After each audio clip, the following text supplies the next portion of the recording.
Tiger 2. 2. Introduction to Mr. John Selig, a reasonably average man who goes through life with both eyes open and both hands firmly on the wheel.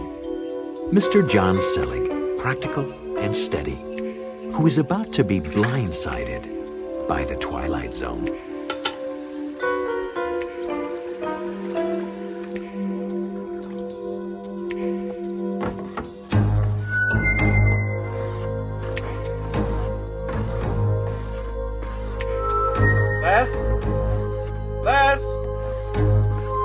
Leslie? Leslie? That's all right, sir. Don't worry about a thing. Be fixed in a jiffy. No, but it oh, fell. Yes, sir. Shoddy workmanship. I'm terribly sorry about all this, sir. It's just the way things are these days, you know. Always rush, rush, rush. Nobody giving a fig for quality. Not like the old days. Hey, wait a minute. What do you think you're doing? Fixing your mirror. What's it look like? But there's a camera back there. Where? I don't see a camera. Well, of course not. That's because you just covered it up. Did I? Well, that's one job done then. Good day. Hey, come back here. Where the hell do you think you're going? Back to work. And may I suggest you do the same thing? It's nearly 9 o'clock, and you know how Mr. Weatherall gets... Never mind. Never said a thing. Good day. Hey, wait a minute. How do you know my boss's name? I don't. But you just said it. I didn't. You must have mistaken me for someone else. Good day. Listen, are you going to stand there all day? Yes. I want to know what you were doing up there. Up where? Upstairs. The mirror, the camera, remember? Ah, yes, that. Nothing whatsoever. Just a little routine maintenance. It's a camera. You've been spying on me. I have not. Look, it's all just part of the job. Now, be a good fella and let me get back to it. No. I'm going to call the police. You wouldn't want to do that. No, I don't think so. Why not? False complaint. Show me where it says fixing the camera's against the law. That's not the point. I didn't put that camera there in the first place. It's not my camera. I don't even know how it got there. Ah, then you want installation. Oh, I'm sorry, that's not my department. Have a nice day. Oh, you know, you're not as pleasant in person as you are on TV. That's it. I am calling the police. There's really no need to do that. Look, John. May I call you John? We don't want to make too big a scene over this. I mean, it makes everything too complicated. I'd tell you, but... Look, all right, I'll tell you, but we've got to stand right in there. In the closet? Shh. Why there? It's outside camera range.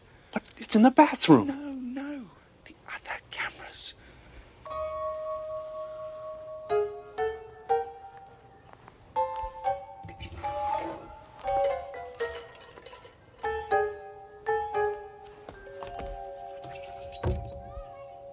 All right, talk.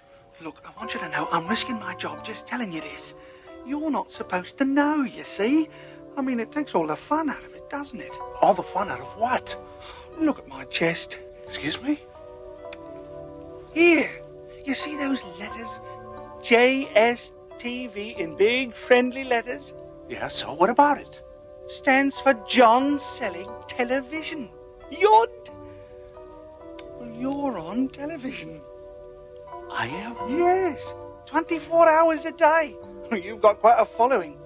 Did you know you've got people who tune in the middle of the night just to watch you sleep? Extraordinary. Who's watching?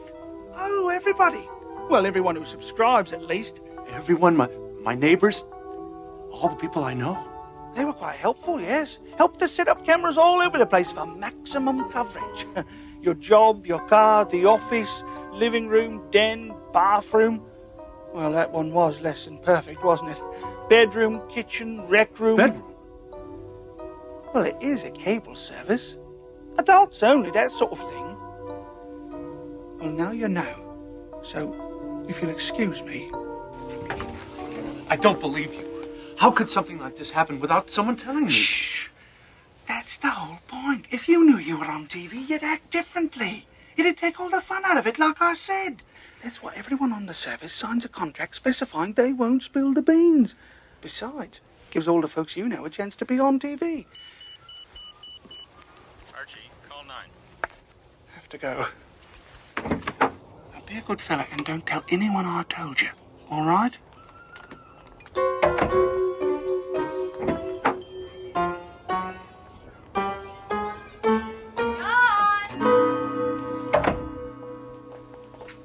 Your breakfast is ready.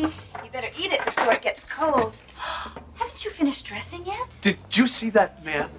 What man? He came right into the bathroom. I spent 10 minutes with him in the closet. Did you sleep all right last night? I slept fine. It's this morning I'm having a slight problem with. I have no idea what you're talking about. Oh, I gotta go. Have a nice day, honey. Don't blow it for us. The ratings are terrific.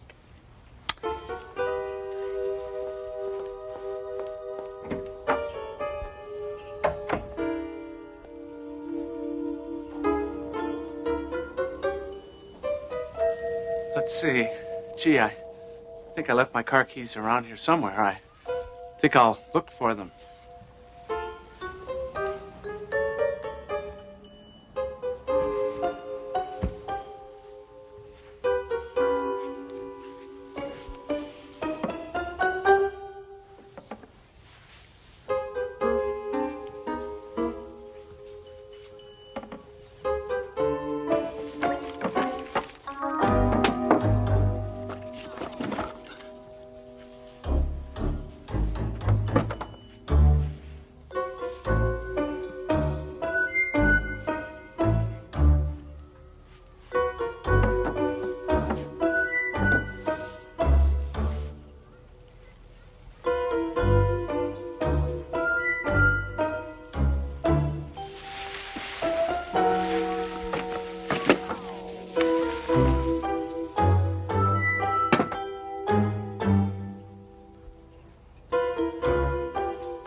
Yes?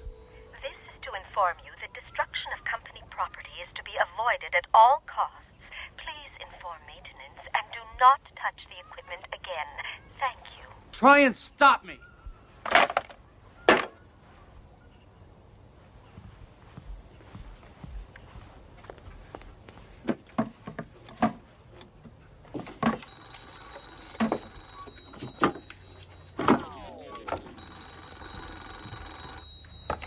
Hello. You were warned.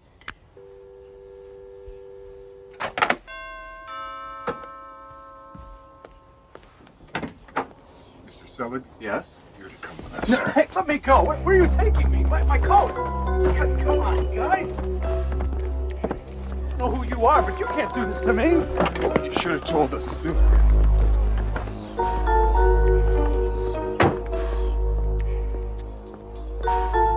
Well, you've gone and done it now, haven't you? Done what? Where are we going? There's some very big trouble, I'd say. Yes, some very serious trouble indeed. Smile at the birdie, Mr. Selig.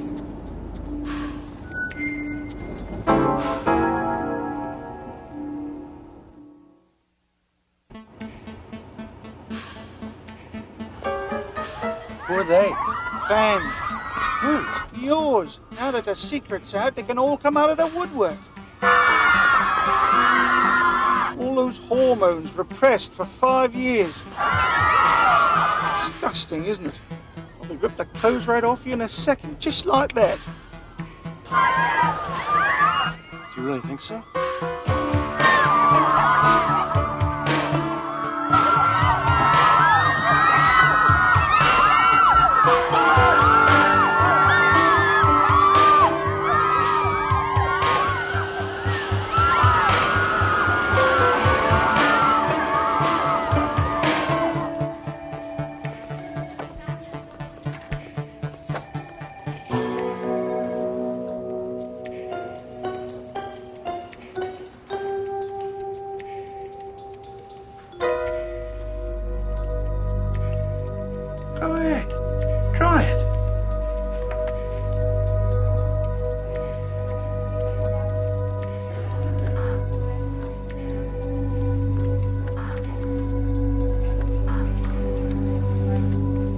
Typical, isn't it? All these channels, nothing interesting on.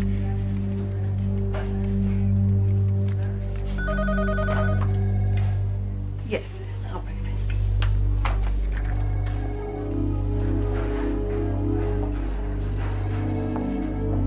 If you please, Mr. Selleck, this way.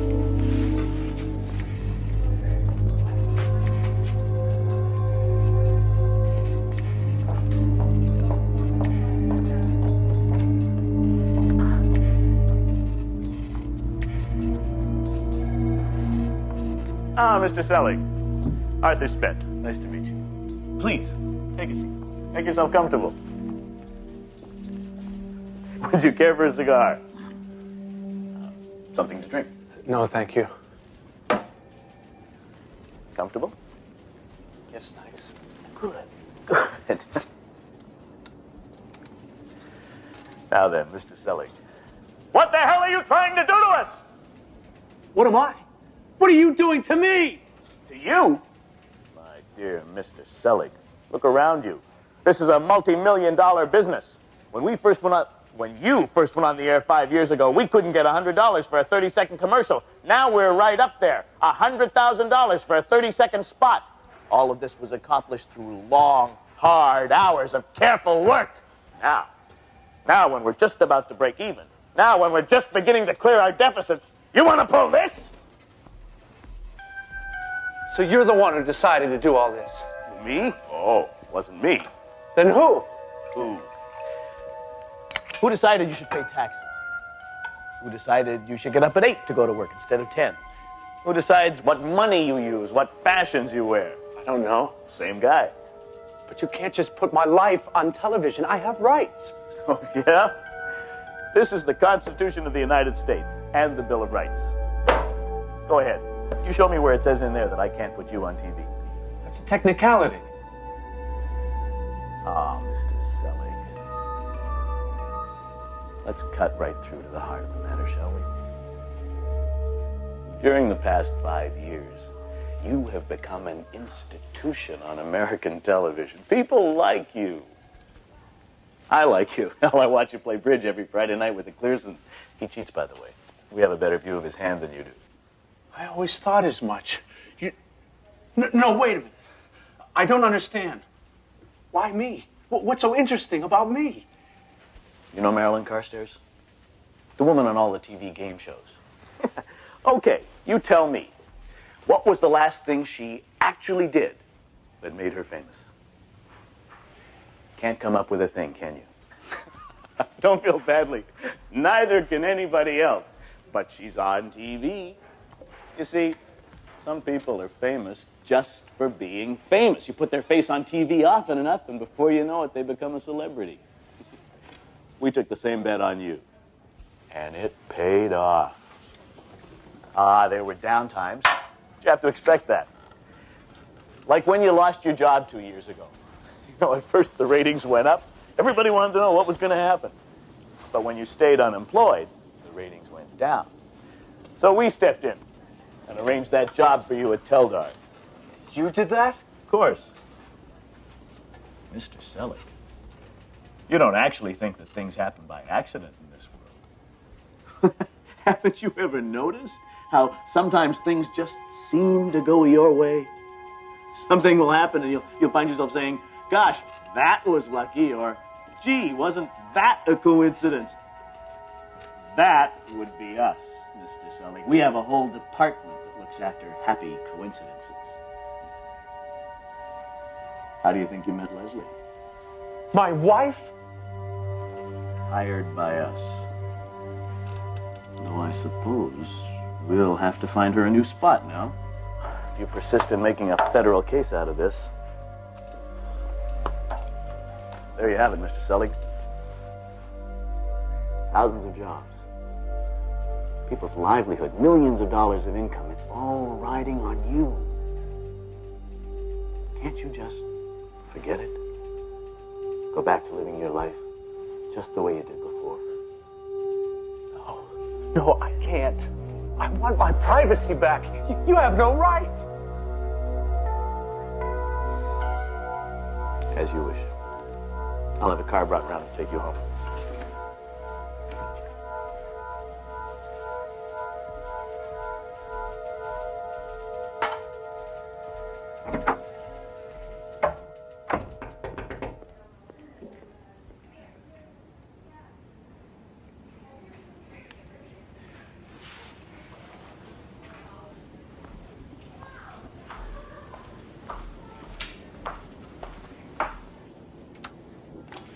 Can I help you?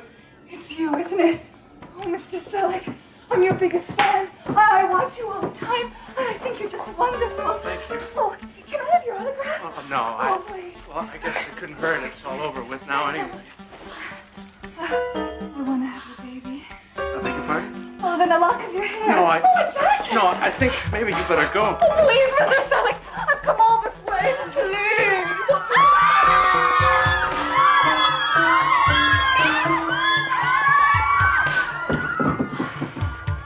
I'm supposed to take you home.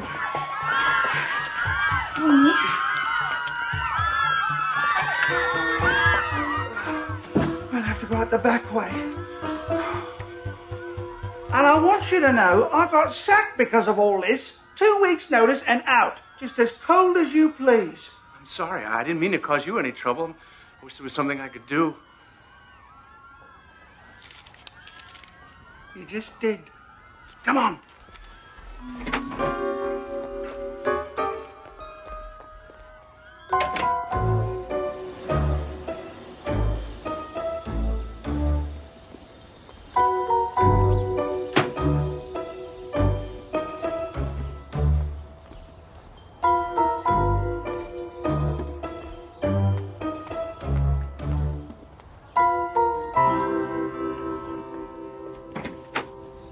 Hi. Come on in. I was just going over the fan mail. I had no idea so much had been collected. The gifts, offers of marriage, it's amazing. I just came to drop this by. It's a check. Back pay for the last 5 years. Oh, yes, they always intended to pay you. They just kept it in a trust fund until you either found out or the show got cancelled. But it's a lot of money. Hmm? Yes, I suppose it is. What are you doing? Company equipment. Not needed around here much more, is it? Now the show's been cancelled. Now that you know, it's not much fun anymore, is it? And it's really over? Sorry, not my department. But the money, the women. You wanted your life back, just the way it was, right? Well, that's what you've got. And I hope you're satisfied. I'm sorry about your job. Yeah, well, that's the way it goes. Thanks, so. Guess that makes 2 of us. It's funny, I was just getting used to it. Yeah, well, not much can be done about it now, I suppose. No, I suppose not. Here. Come here.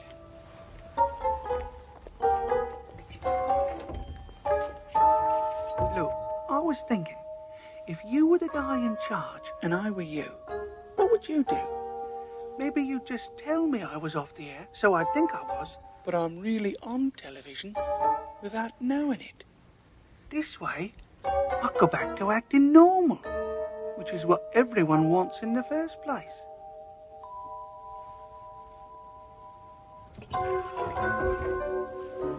Well then, John, good luck. Break a leg, as they say.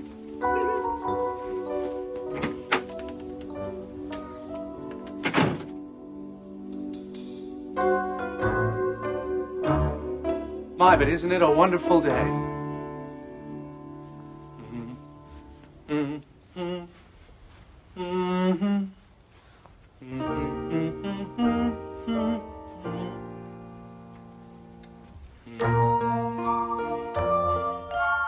The next time you think people are talking about you behind your back, or a happy coincidence seems just a little too good to be true, check behind the bathroom mirror, or see if there are any channels missing from your TV.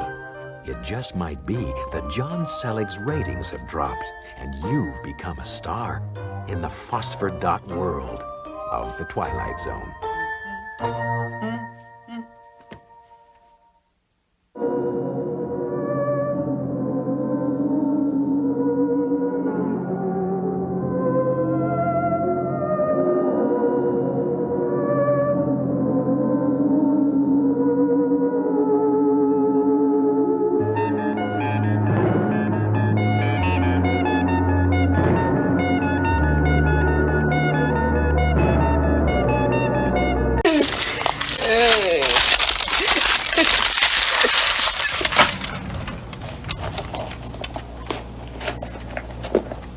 That's funny. What? The trash. I could have Okay, never mind. Never mind.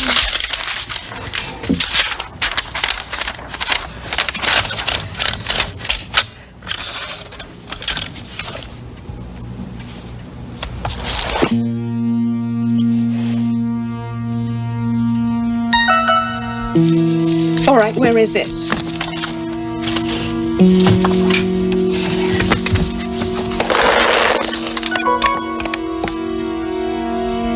My mug.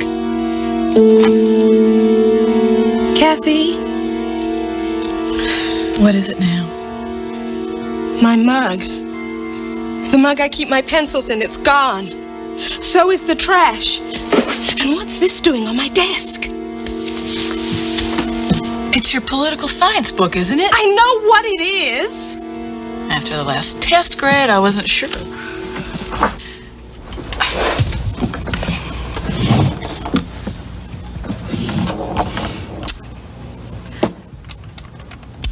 Ah, come on. There's nothing to get upset about. So you're a little sloppy. It's not a capital offense. My mother loses her car keys twice a day. Well, I don't. And I'm not a sloppy...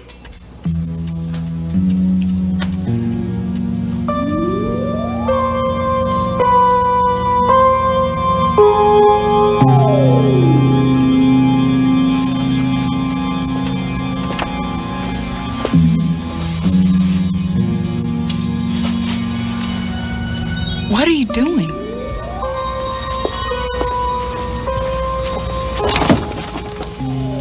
What is it? There's someone in the closet.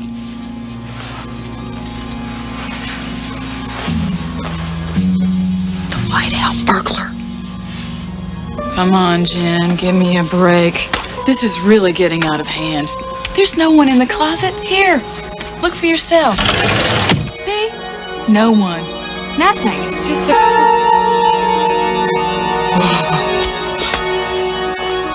You're not Jennifer Templeton. Not me. Her. I don't believe it. Just give her the mug back and let's get out of here. Right.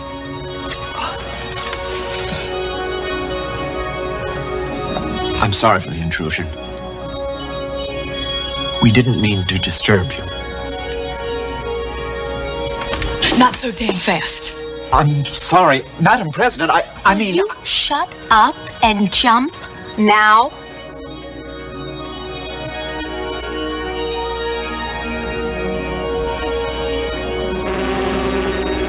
Oh, damn it. I'm really sorry about the mug. We weren't supposed to take anything you'd miss. The first president of Earth, and she's practically in tears. God knows what effect this will have on the time stream. And if you go back to see Cleopatra again, don't bother coming home.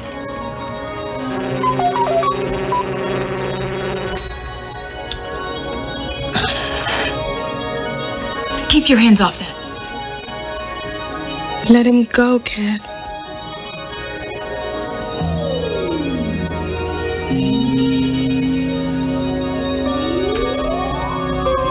Thank you.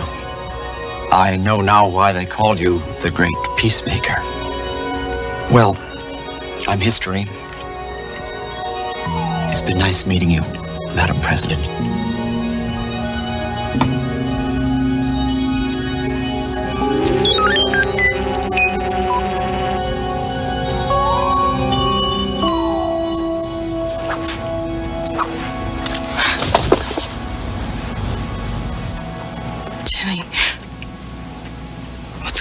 here? I'm not sure.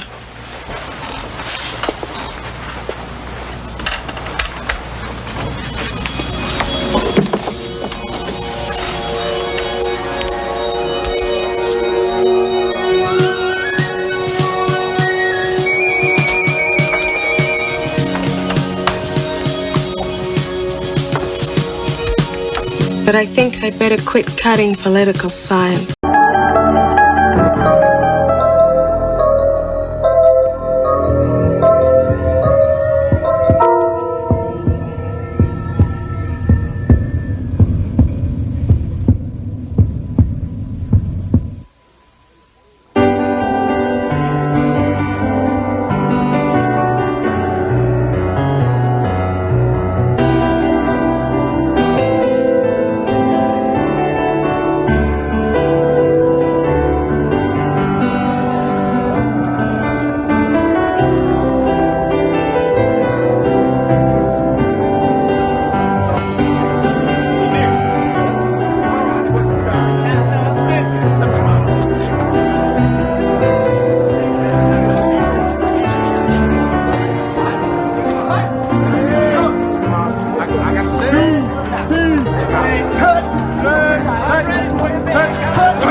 I've been cut. I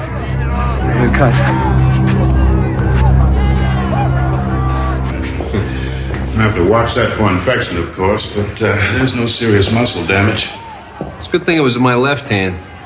It's always been lazy. Kept me from becoming a Billy Joel. Rick,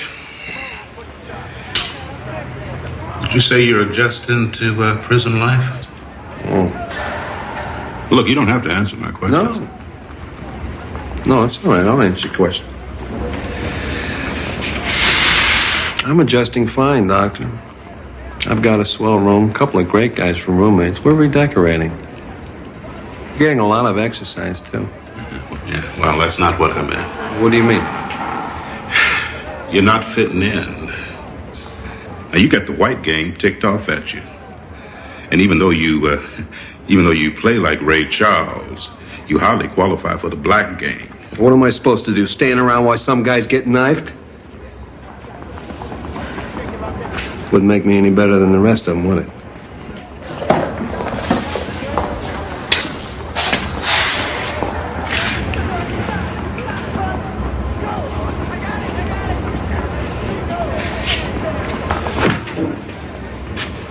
In spite of what the jury said, I didn't kill anybody. I don't belong here. I'm not ever gonna act like I belong here either. Well, then, we're gonna be seeing a lot of each other, you and I. Then you better start sterilizing those needles. Smart move, Frost. Yourself a little flesh wound. Get yourself out of heavy work detail. Wish I thought. Eddie, another fish. Thanks, man. Cut away.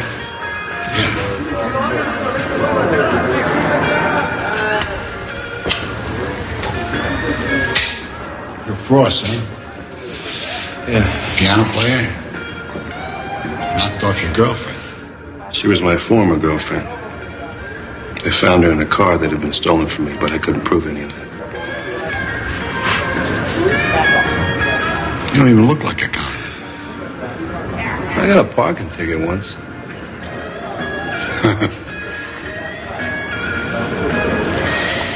Eddie O'Hara. How you doing? All right. Now, we got a job to do. We got to line up some chairs in the chapel. Yeah. For His Eminence the Bishop, he's going to say Mass next week. Yeah. If you had a piano or something, Could you play Ave Maria, something like that? Yeah, sure. Where the hell am I going to get a piano around here?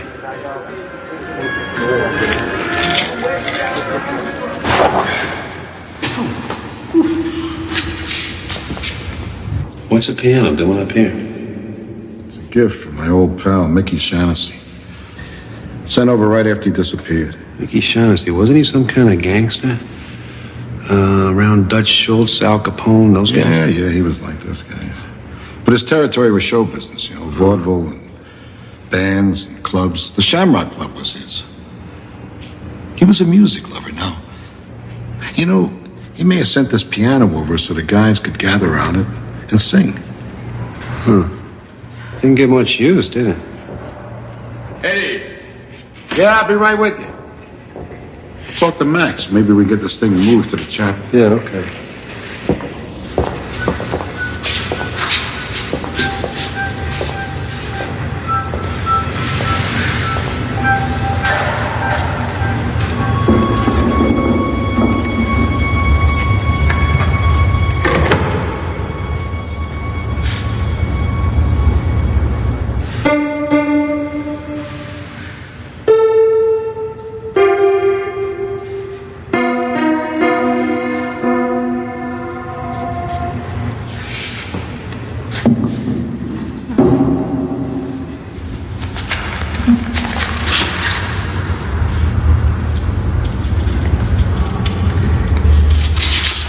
Scott Joplin, Maple Leaf Rag. Printed in 1899.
Hey, Ricky.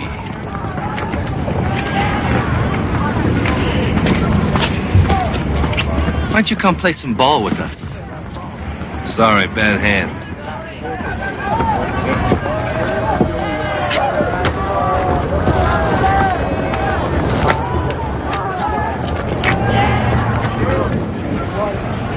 Leave him alone.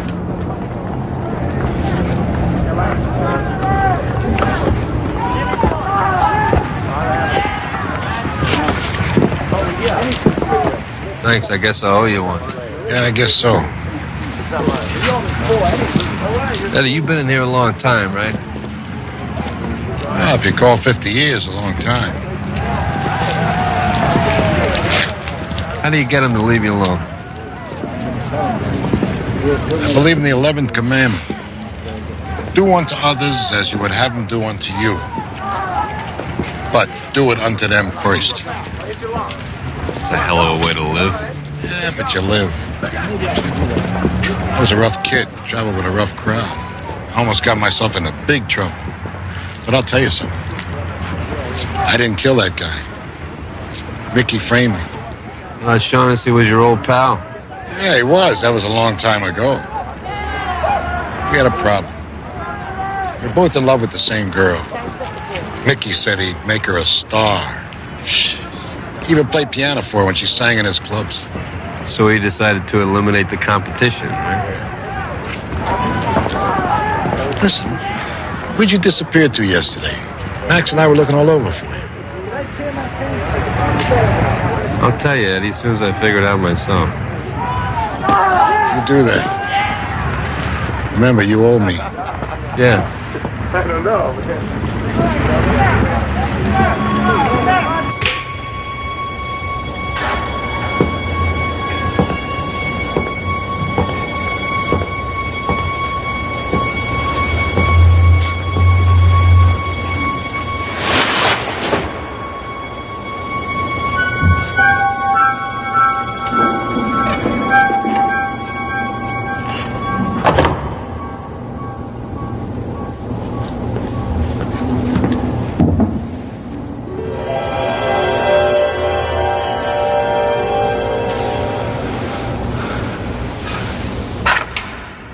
Let's see if anything else does the trick.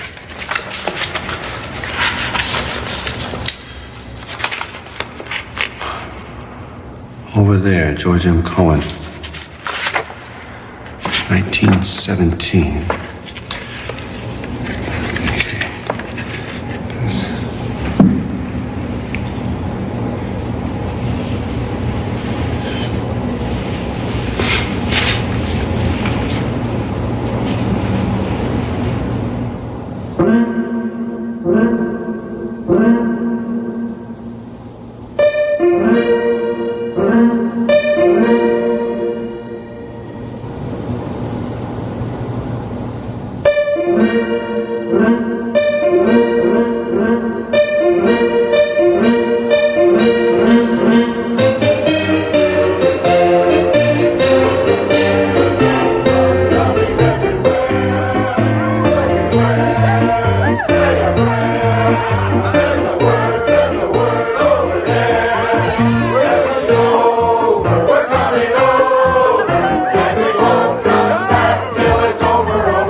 From here, it would be, south from here.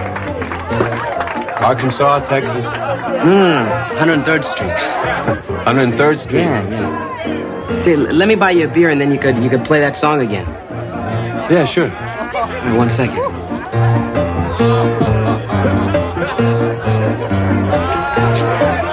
Thank you. Sure.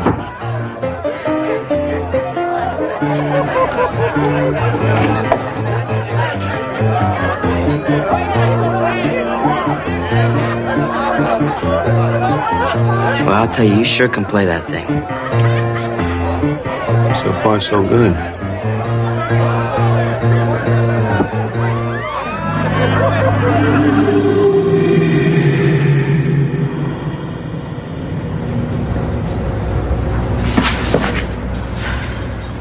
Damn it!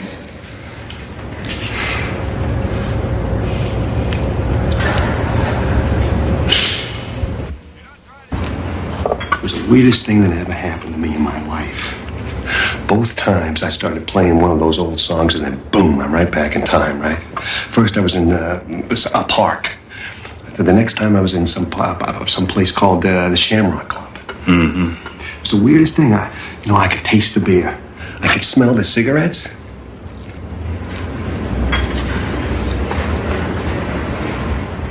You think I'm nuts, don't you? Maybe.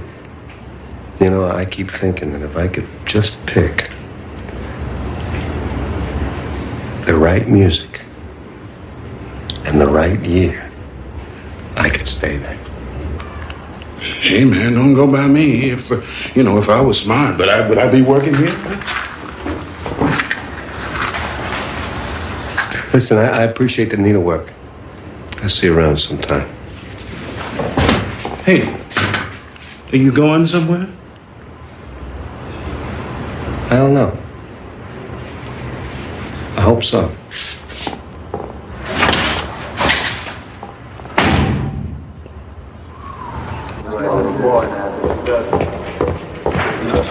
Hey, Max, you seen Eddie? Hey, I got enough problems. Take care of everybody else. Just tell him I'm looking for him, all right? Okay, let's do it. Good idea. You know, you never let me give you a real state panel welcome, Ricky. My only problem is deciding whether to kill you right now or just cripple you. You think you might be grateful to me if I let you live? Car's coming. Later, Ricky. Don't leave town.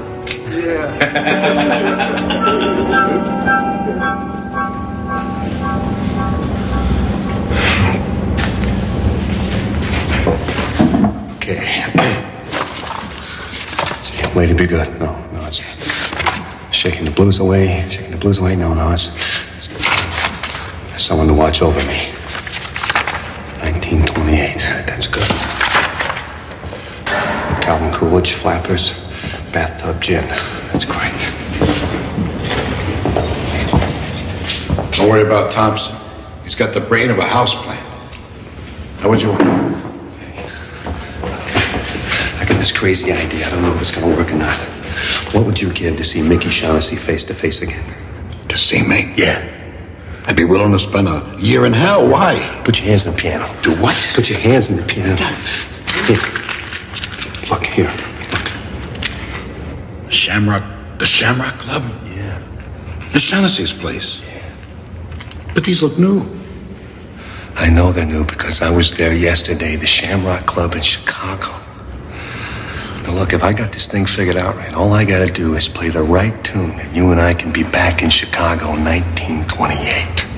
1928? Ed, put your hands on the piano, it won't work. Hey, look, kid, I don't know what the hell you're talking about. But when you've been in a slammer for 50 years, you don't believe in magic anymore. I have to do this, Eddie. So go ahead and do it. Be my guest.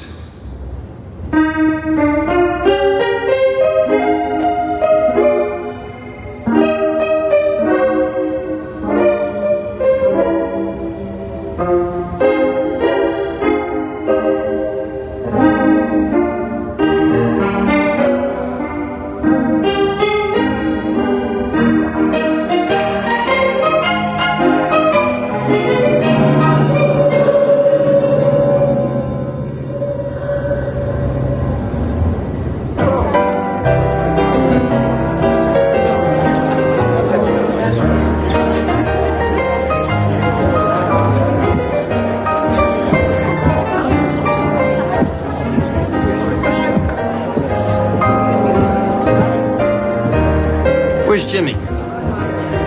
Jimmy who? The player from the Shamrock, the guy who was overpaying to be here tonight. I don't know. I think he took sick. The union sent me over. The union? Yeah.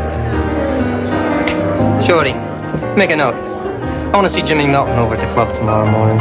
Jimmy, Shamrock, tomorrow. Got it, Mr. Shaughnessy. Mickey Shaughnessy? Yeah, who are you expecting, Babe Ruth? Hey, this is my house, and that's my piano you're trying to play. I think he's doing a very good job, honey. And he's cuter than Jimmy, too.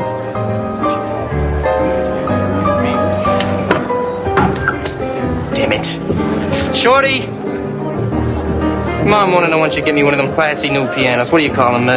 Grand piano from the club. And I want you to just get rid of this old cat house number. Sure thing. What do you want me to do with it?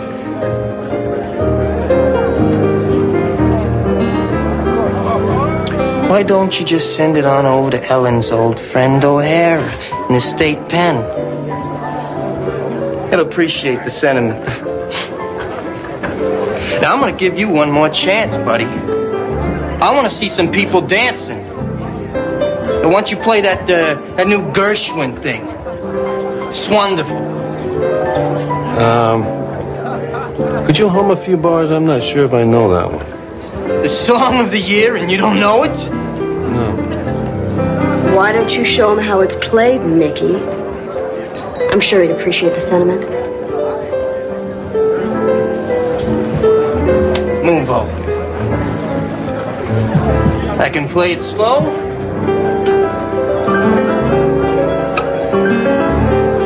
Or a little bit more up-tempo.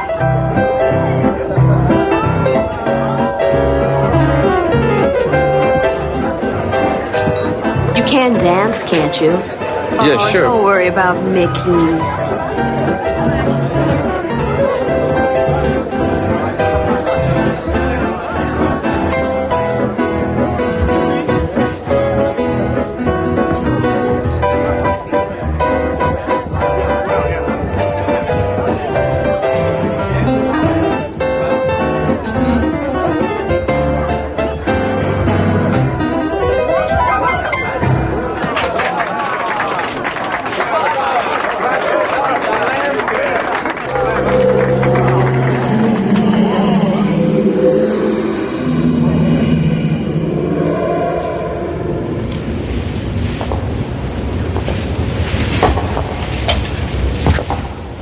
Hell am I?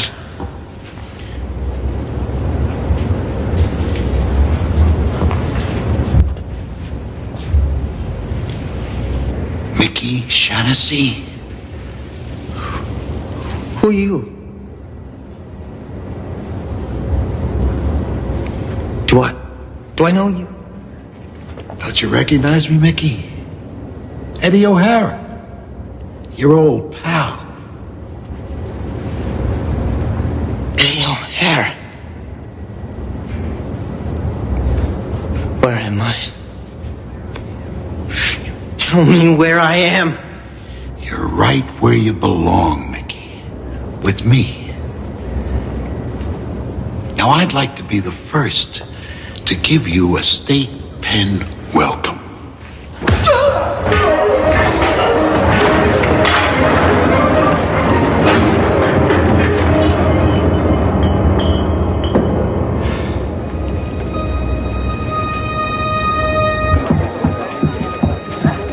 You know where Mickey went? Yeah, I do. He went outside. He said he'd be gone for quite a while. Oh, well, that wouldn't be the first time.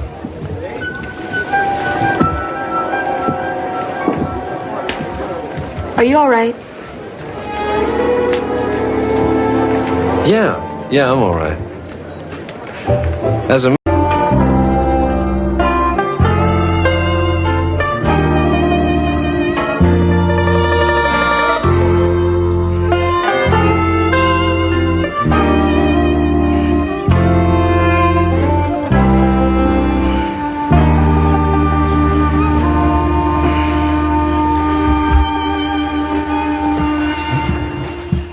Still here? I'll come back and get my things after my shift. Yeah, well, you just might find them in the front yard. You want breakfast? Well, I was gonna go up and eat at the cafe. No, you don't. Now, you can go on and tell Les and Bobby and Charlie that I threw you out. But I ain't gonna have you going to work eating cafe breakfast here. Thank you. I appreciate it. Melissa, look, this whole thing just one big mistake, baby. I swear that girl don't mean nothing to me. She meant enough for you to go and sleep with her. How many times I got to say it? I am ashamed of what I did. You ashamed of what you did, or you ashamed because you got caught? Well, what you want me to do, huh? I mean, you want me to beg you for forgiveness for the rest of my life? How the hell you want your eggs?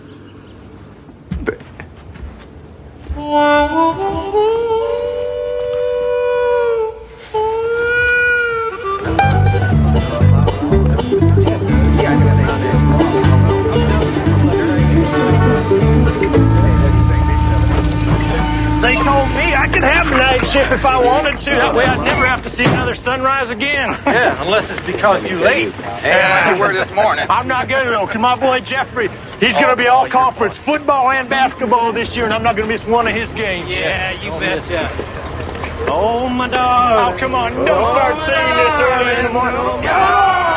Hey, Smith. Wilson, Parker, you two guys hang on a second. I'm taking you guys out of shaft 15 this morning. Oh, that's great, Smith. Get to work on our golf. We need a crew in the junction. Junction? What the hell for? That's the oldest part of the mine, Schmidt. It was robbed before we was even born. It's a good thing you guys aren't running this company. We had a geophysical team from the university down here last month, and they say there's several $1 million worth of coal in those branches. Gasification? Yeah, coal gasification. Got a pilot plant over in Charleston starting up to do just that.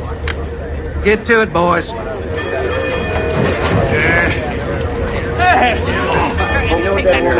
And then they squish it all together, you see, and they make gas. Now, you're making yourself enough gas, you see, and the next time they raise them oil prices, you can just tell those fellas to go kiss your sweet patootie. We're not going to listen to this all morning, Yeah, gasification ain't important. It's high school football.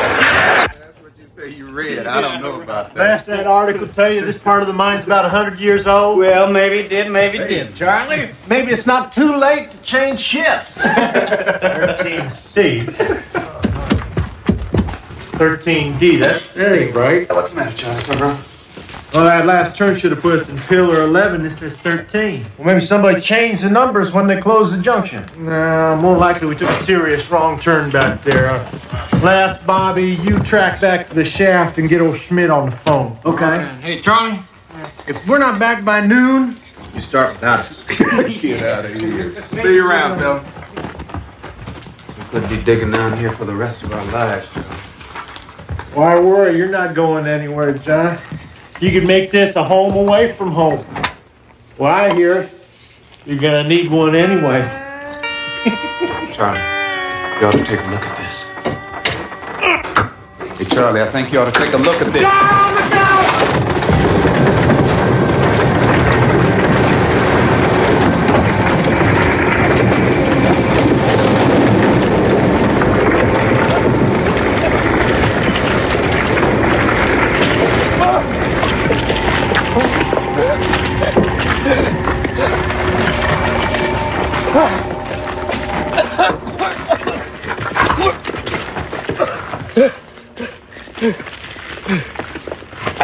Charlie!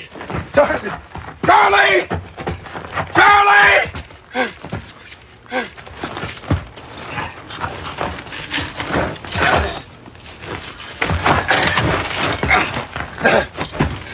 Charlie! Charlie!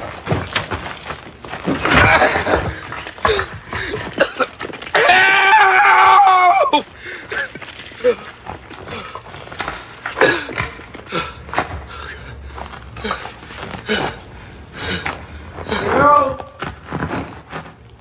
Charlie? Charlie! Charlie!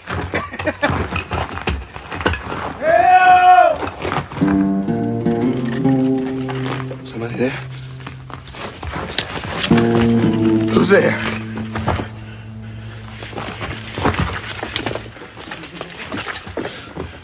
Somebody there? Yeah! I can use a hand! Who's there?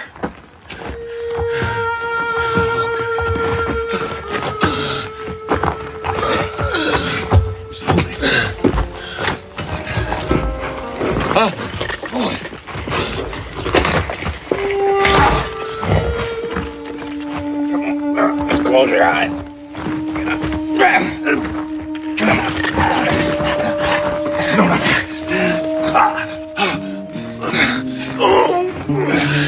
Thanks. No problem, Dave.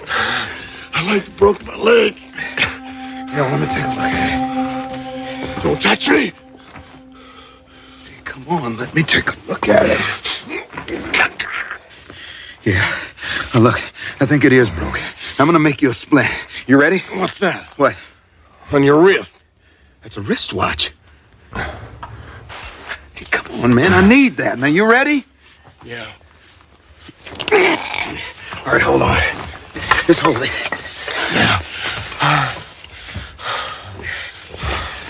When you're done, you turn out that fire. Huh? Turn out the lamp. Start an explosion. This ain't gonna cause no explosion. I'm just hoping that the batteries will hold out. Now, you hold this for me. Right there. No heat.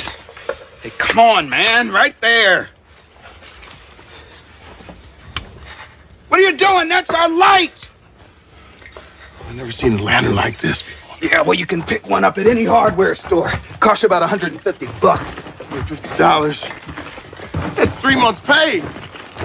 Did you say $150 is 3 months' pay? Uh-huh.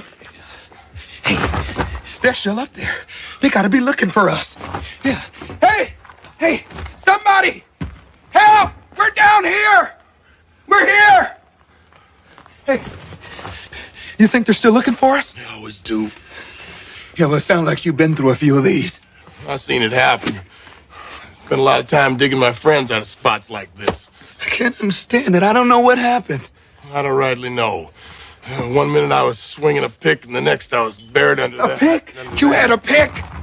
Where is it? Somewhere up there. Oh, God. How could you lose a thing like that? We could dig our way out of here. Save your breath. It's under a ton of rock. I don't believe I know you. I didn't know we had colored working in the mine. Yeah, well, we're all over the place, buddy. I don't think I know you either. I ain't never seen you, not on the day shift. You work the day shift and you don't know Ray Dobson? No, I don't. I'm the senior man here. Are you right? In making what you make? Well, you ought to talk to your union rep, man. The only union men in this mine are dead men, sir. Now, Ray, this is stupid. We got a hell of a lot more to worry about instead of you and me down here fighting. You're right. Yeah, right. I'm sure your daddy told you the same thing that mine told me. Just like religion and politics, you don't ask a man what he makes. I wouldn't know. My pappy died when I was born. Cholera got him in 1877. Yeah, well,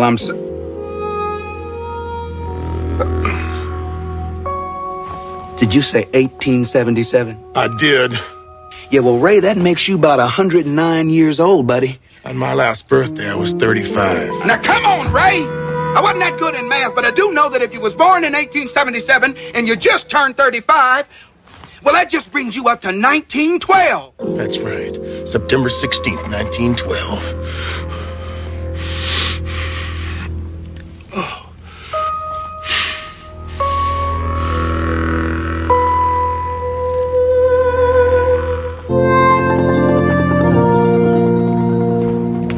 There you are, Dottie. Did we ever get that letter from the school board? Why are you looking at me like that? Reverend Bailey, it is not my place to tell you exactly how to do your job. Oh, come on, Dottie. Why should you be any different? I thought you were going to deliver this letter to Melissa Parker yesterday. Well, I was going to do just that, Dottie, when Mrs. Ritter's husband called about her stroke. I had to spend the rest of the day at the hospital with the poor woman. Oh, I understand. I understand. Dottie, this thing's been sitting here how long? 60-some years? Since 1912. And for all we know, it's just some kind of prank. I mean, no one's ever steamed it open to see what was inside it. I don't believe anyone's ever bothered to tell Melissa Parker it exists. So it's a day late. Reverend Bailey, this letter was entrusted to the church because the instructions would be followed. And besides, until their wedding several years ago, there was no Melissa Parker. I'm duly chastened, Mrs. Clark. Of course, the instructions should be followed. Although I must confess, I see no reason to worry that it was delivered a day late.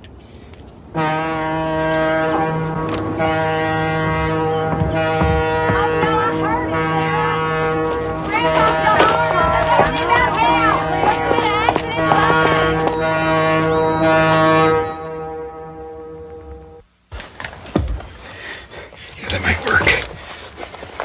Oh.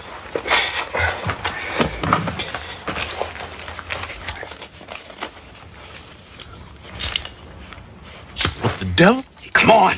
You're the one that was worried about flames. Now, you just leave that alone.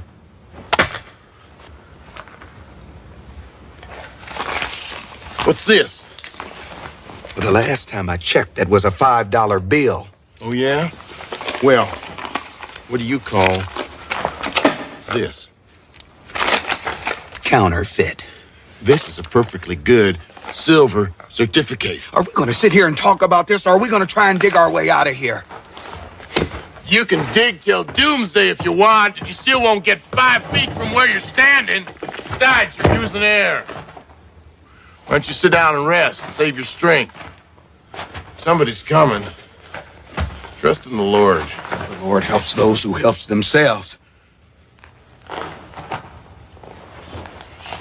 I don't like this. Maybe I ought to be dead. Maybe I'm already dead. Then what does that make me? You're another ghost. Yeah. There's been a lot of cave-ins down here. Well, maybe you died in 1912. Well, maybe you're the devil himself.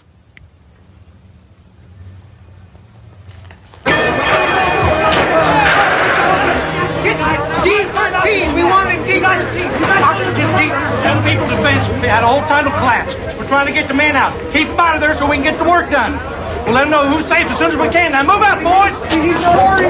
And we need Bobby! Who's with you? Just last. Me. What about Charlie and the Parker They kid? were way back in the junction when the whole thing came down. Damn it! Watch out! Runs are coming through! Hey, did you see Johnny down there? Did you find Parker, too? We're looking to find this one. The whole thing is down! He's out, man. Try to search for one man whose air's running out in 100 square yards of tunnel. We may never find him in that. What are you going to do, give up? No. We got a few tricks. First, Tyler, get the rescue team over to the junction. Bobby will show you the way. Les, pull that crew out of shaft 6. Get them over to the junction from the other side. Have them get some picks and shovels. Okay. That's the only way. Okay. Come on, you guys. Let's move, people. Ray, this air's getting stale. Tastes like coal. You gotta take it easy. Stretch out the supply. Yeah, well, can we talk at least? Can't talk, you might as well die. Yeah. Anyway, I was seeing Abby Carter at the time. She had this sister, Sarah. A twin. They was always pulling the switch on me. Just so happened they pulled it the very night I was going to propose to Abby. I guess I was so nervous I couldn't tell the difference. I went right ahead and proposed to Sarah, who said yes. Abby was so mad at me she wouldn't talk to me for weeks. Which one is that? Is that Abby or Sarah? It's Sarah, of course. She's the one that said yes. Ray, she looks like a good woman to me. You married, John? Yeah. I've been married several years. Her name's Melissa. She was my high school sweetheart. Sarah and I've been married 5 years. Yeah, well, 5 happy years, I hope. Oh, we had our ups and downs. Yeah, well, right now I'm having one of my downs.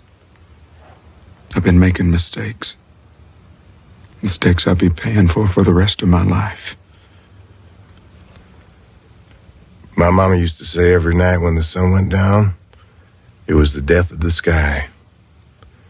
But at dawn, it's reborn.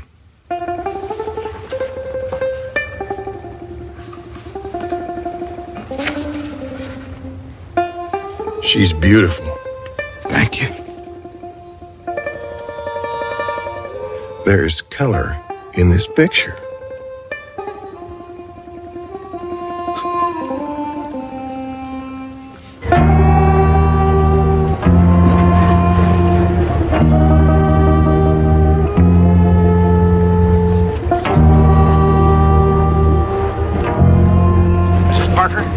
Mrs. Parker?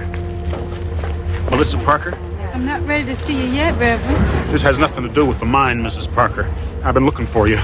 It's about a letter addressed to you. I don't understand. It's old. 74 years old, to be exact. What is this? No one knows. But you're Melissa Parker, as it says. I was supposed to deliver this letter to you yesterday so you could open it. Go ahead.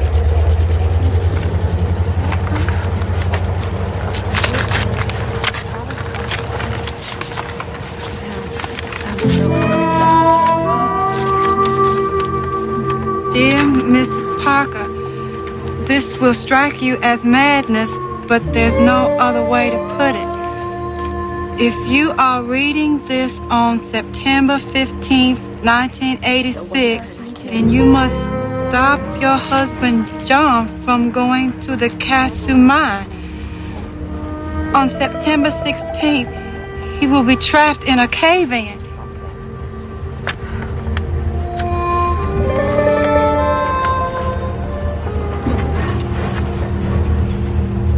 I don't want excuses. I want equipment, and I want it here right now. Melissa's on her way in here and she's got the Reverend with her. That guy works fast.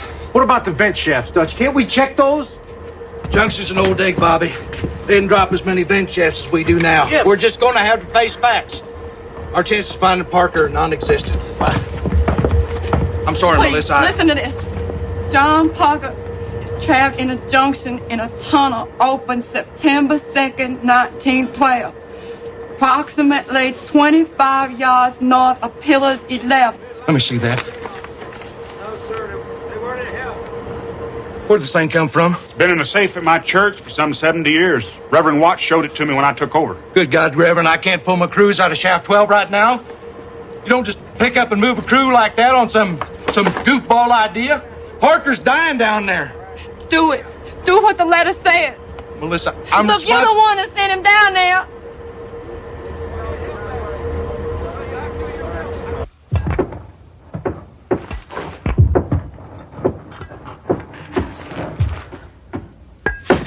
Ray. Did you hear that? What is it? That sound, listen. Ray, there's somebody up there. We're here! We're here! We're here! Hey, come on! Keep coming! We're alive! We're here! Come on! We got him! Come on! Look out, he's got a foot back! He's gonna get away here!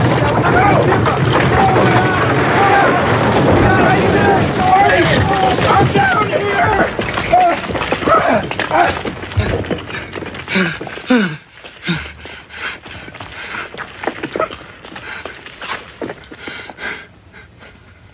I got him. I'm telling you, you gotta go down there. On the bed. You're gonna be down there. Will you listen to me? I'm telling you, he's still down there.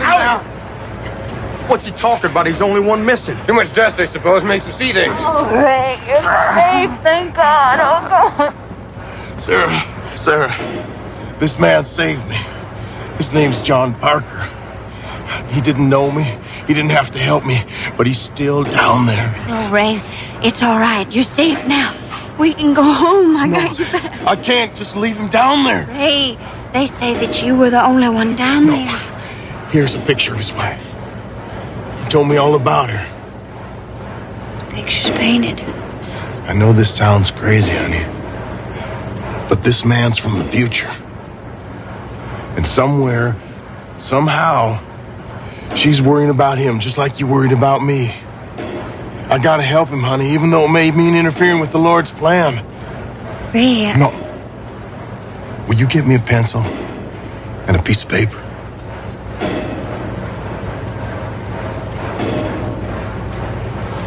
I don't understand any of this, but I love you. And I will help you.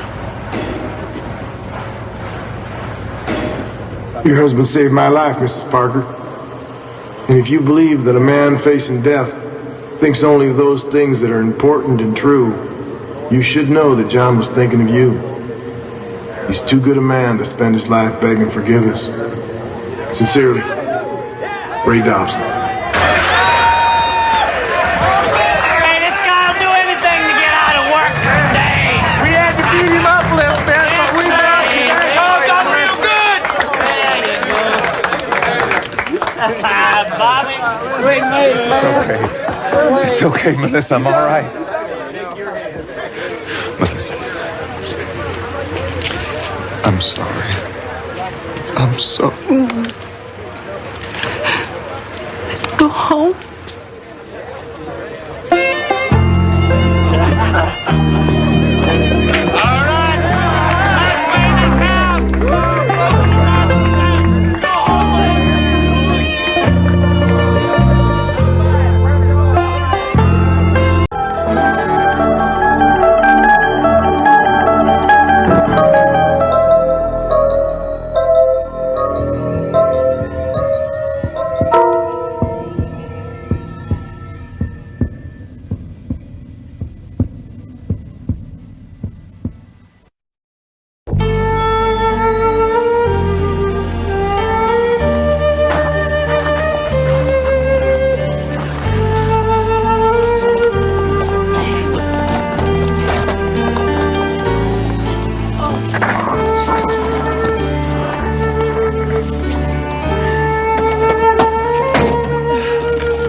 Harry, Jason has to change. We're leaving. Just 5 more minutes and bring down a cold beer, will you? Harry, you've had 2 already. I can count, Sally. Just bring down the beer.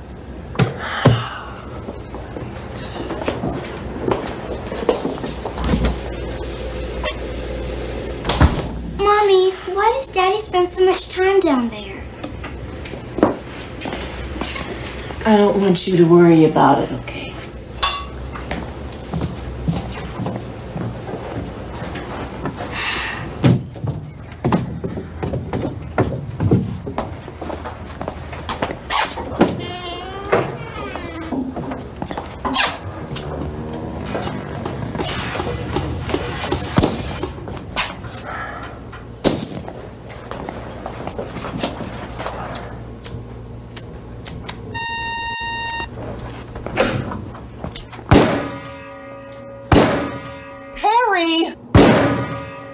You're still too high. Relax.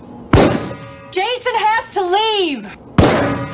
Better, much better. My sister's expecting us before dinner, and it's a 2-hour drive.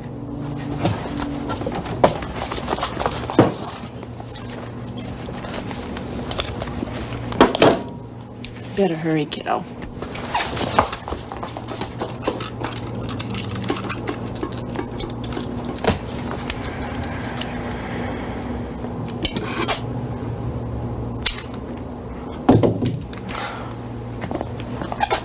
Don't you think he's a little young, Harry? The earlier they start, the better. I want everybody in his family to learn how to protect himself. He's only 7 years old. All right, lay off, will you?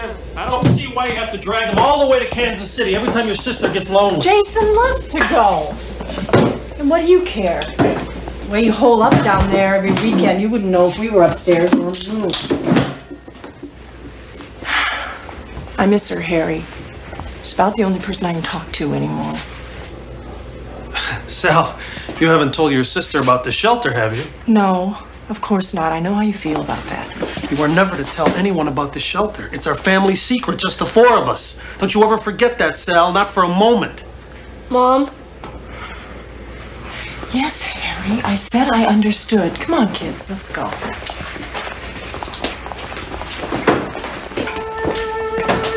You coming by with the receipts later?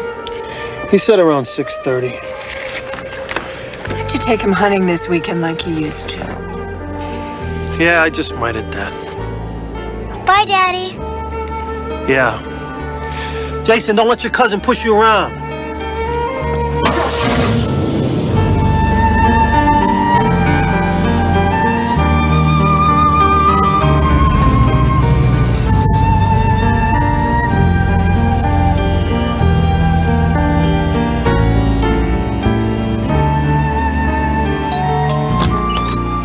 Sorry I'm late. Last minute rush. Old man Richter came in, wanted to buy a new clip for his automatic, and then a couple of hunters from Wheelerville needed ammo. Well, it's a good week all told. Hey, have you heard the news about this Middle Eastern thing? Oh, it's getting scary. This evening, the fighting seems to be spreading. Where's Sally and the kids? I went up to Kansas City again to visit with her sister.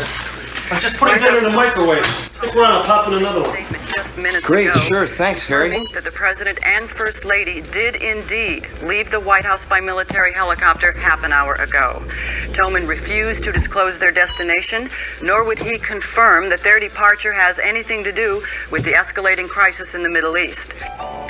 Well, I guess it's just like you predicted, Harry. The whole world's going straight down the old toilet. Going? Ha! We're already in the toilet. Drugs, terrorism, pornography. It's worse than any war. Sally used to understand all that, but now she lives in a dream world.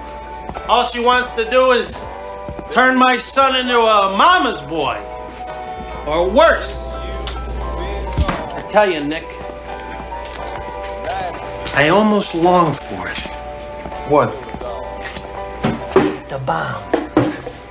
It could put a lot of things right again. You and I. We don't belong in a world full of degenerate rock stars, hairdressers, bureaucrats. Sometimes I dream about it. Afterwards. Starting over with my son.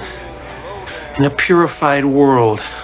In a world with all the scum burned off of it. With everything basic and simple. I don't know, Harry. I can't imagine anyone wanting to live in a world with so much gone. What would be gone? Just an ugly, screwed up world slowly being eaten up by pimps and cowards? Yeah. But you'd have to survive a nuclear war now. There's not much chance of that now, is there? Oh, it can be done if you plan on it. You mean build a fallout shelter or something like that? Fallout shelter wouldn't be enough. Not here. Dunston's only 4.5 miles from Wakefield Air Base. A prime target.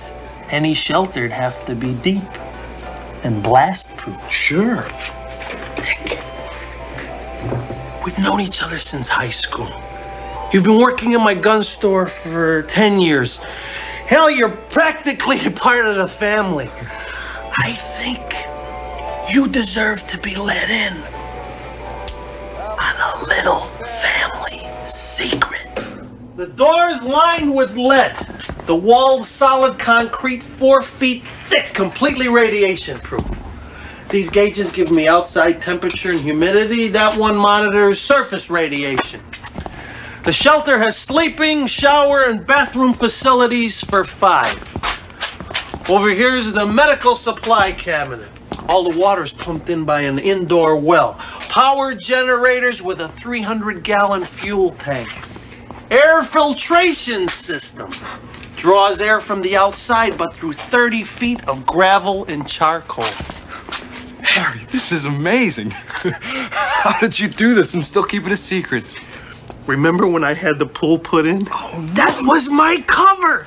I hired people from out of state. While half of them tore up the backyard, I had the rest of them dig this out. I told them it was for a wine cellar. A wine cellar? You? They were illegals. What did they know?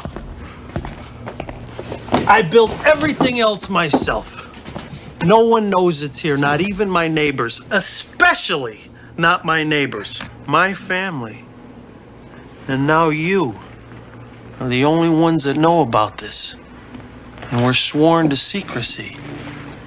Do you understand, Nick? Yeah, Harry. I'm just flattered you'd let me in on it. There's food and water here for 5 months. And, well, if something happens and there's time, you're welcome to join us here in the shelter. Thanks, Harry. I don't know what to say. Look, I saved this for last. A multi-band communication system. I'll raise the antennas. They're located under a concrete slab in the backyard that could push up through a ton of debris. It's to link me with other survivors afterwards. The neighbors think it's part of some elaborate satellite TV. That was a live report aboard the aircraft carrier Nimitz, now in position in the Gulf of Sidra. Defense Department sources confirm that the armed forces have been placed on red alert and an emergency cabinet meeting is being held at an undisclosed location. The president has issued a statement in which he states unequivocally that Stay here. Don't move. I have to make a phone call. I'll be right back. Any escalation in the fighting. We go live now to John Shepard in our Moscow bureau with more on those alarming reports that many Russian cities are being evacuated. Hello? Sure. It's Godzilla, king of the monsters. Hello? Have you been watching the news? I want you to pack up the car and come home. Are you crazy? We'd be driving half the night. The whole country's about to blow up. I want you here. Harry, every time there's a minor international crisis, you think we should barricade ourselves in the family tomb. A little louder. I don't think they heard you in Iowa. Listen. If you're not out of there in the next 5 minutes. You're drunk, aren't you? No. Sally, wait, look. Send Jason back home. Put my son in a cab and send him back. I don't care what it costs. He's afraid of you, Harry. He's staying here. Sally!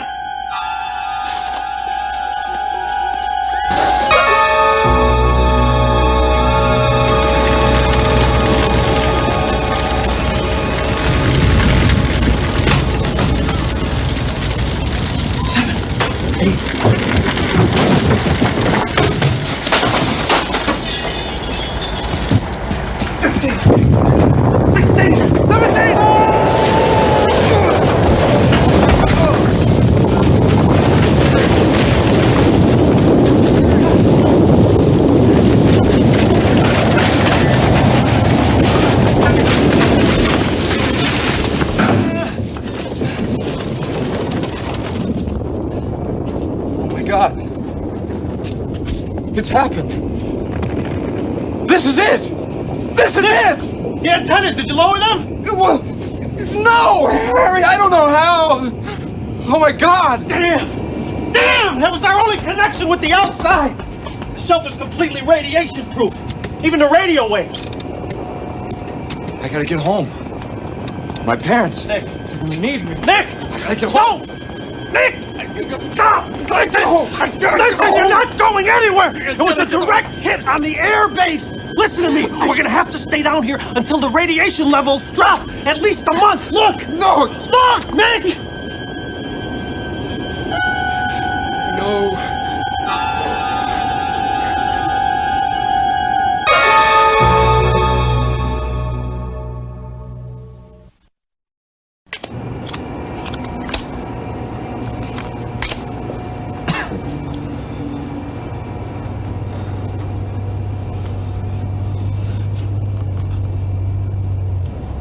Hey, Harry.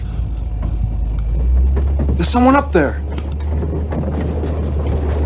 Someone's coming to rescue us. Don't be ridiculous. Look at the radiation level outside. It's the walking dead up there. Survivors looking for food and water. You better pray that they don't find us. And I'm ready for them if they do.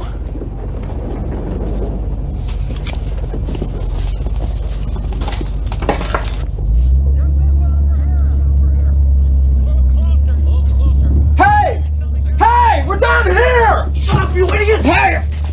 No, why? Oh.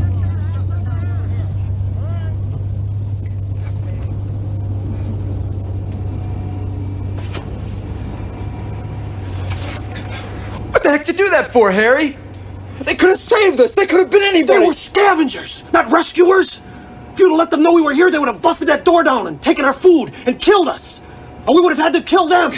Don't you understand anything, damn it? Don't you understand anything?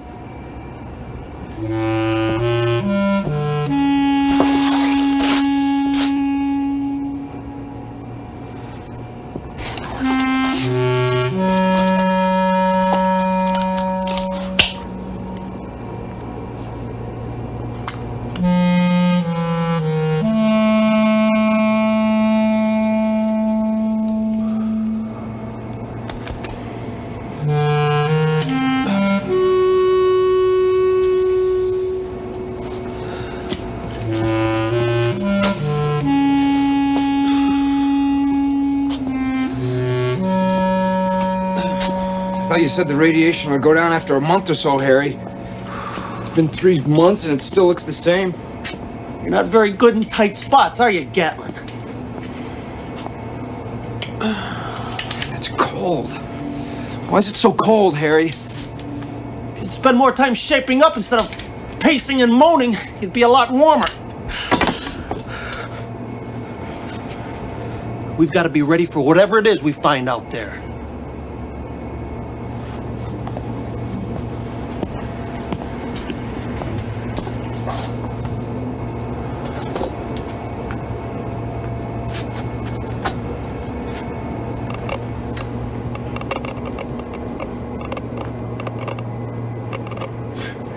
"10 months and the radiation is just as high. Man, they must have really cut loose up there. Kansas City, Topeka, LA, Paris, Moscow, all gone. No wonder we don't hear any more noises. Must be like trying to live in a microwave oven. Your parents, my son, all dead. In a war like this, they didn't have a chance." You know, Harry, deep down inside, I don't even think you give a damn. You love all this. Gatland, you haven't got the guts or will to survive. I'm sorry I didn't realize that before I asked you in. What the hell is the point of surviving in a dead world? A better world, you'll see. I doubt it. You come to hate everything eventually, Harry. I don't even know why I'm trying to stay alive. That's simple. You're afraid to die. You've always been afraid of everything. I should have known better. For years, I gave you work. I took you on hunting trips. I tried to make a man out of you. It's not possible. You're right. You're right. And now all I have to do is to find the guts to choose how I want to die and who I want to die with. You're not doing anything. You're hysterical, Gatland. And I've had as much of your whining as I can take.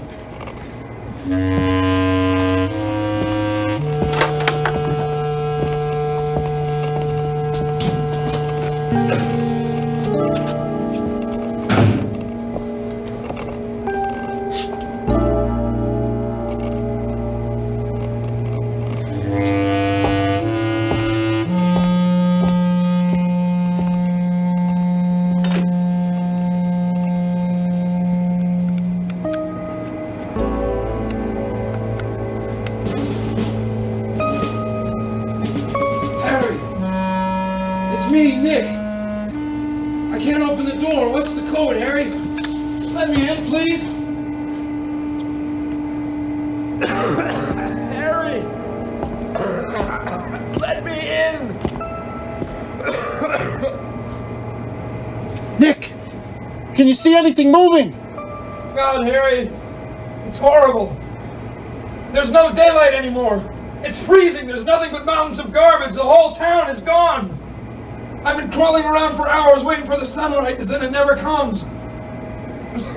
The air smells like burnt plastic. I feel sick, Harry. Let me in.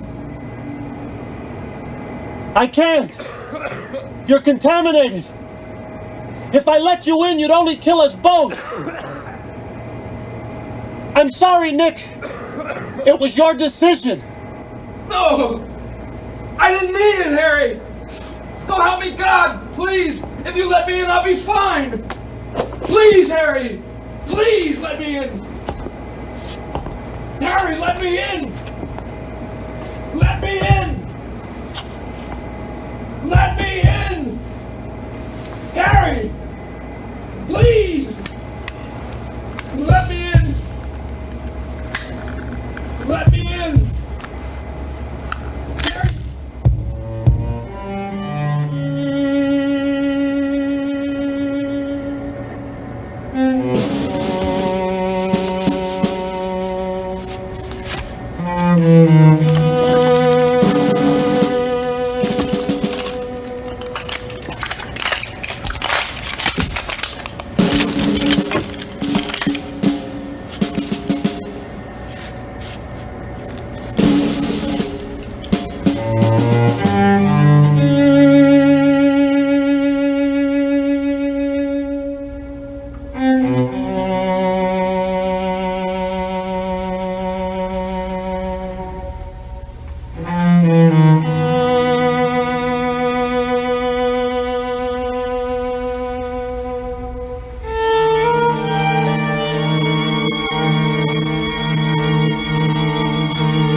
It's been a year since the tragic accident at Wakefield Air Base. That horrifying day when one of our own nuclear cruise missiles detonated without warning in the bomb bay of a B-1 bomber as it was preparing to take off, instantly leveling the small town of Dunston, Kansas. The world will never forget the shock, destruction, the appalling loss of life. A shock that many now feel pulled the world back from the brink of war. When the decision was made to bulldoze the highly radioactive ruins into as compact an area as possible and seal them under this vast radiation-proof dome, no one could have foreseen how sacred a shrine it would become. For the Peace Dome, as many call it today, has become the world's most powerful and enduring monument to the utter folly of war. Each month, hundreds of thousands of visitors come from all across the country and from around the world to get a first-hand glimpse.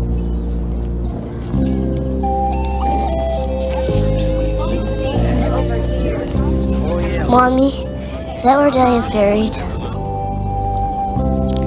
Yes, dear, that's where Daddy is buried.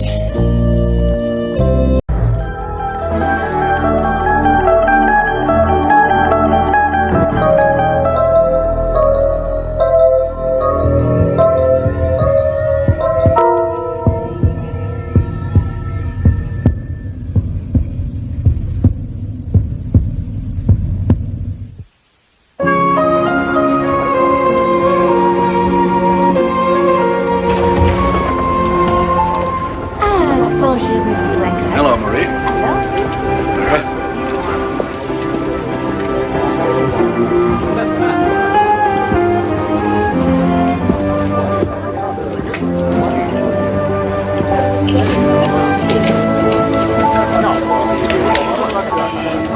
Thank you, Bree. Bon appetit.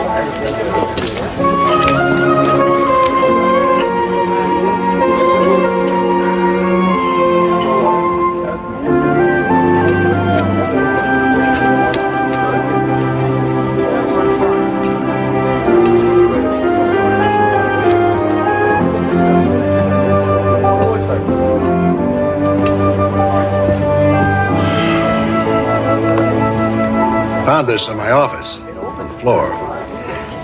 I think you dropped it.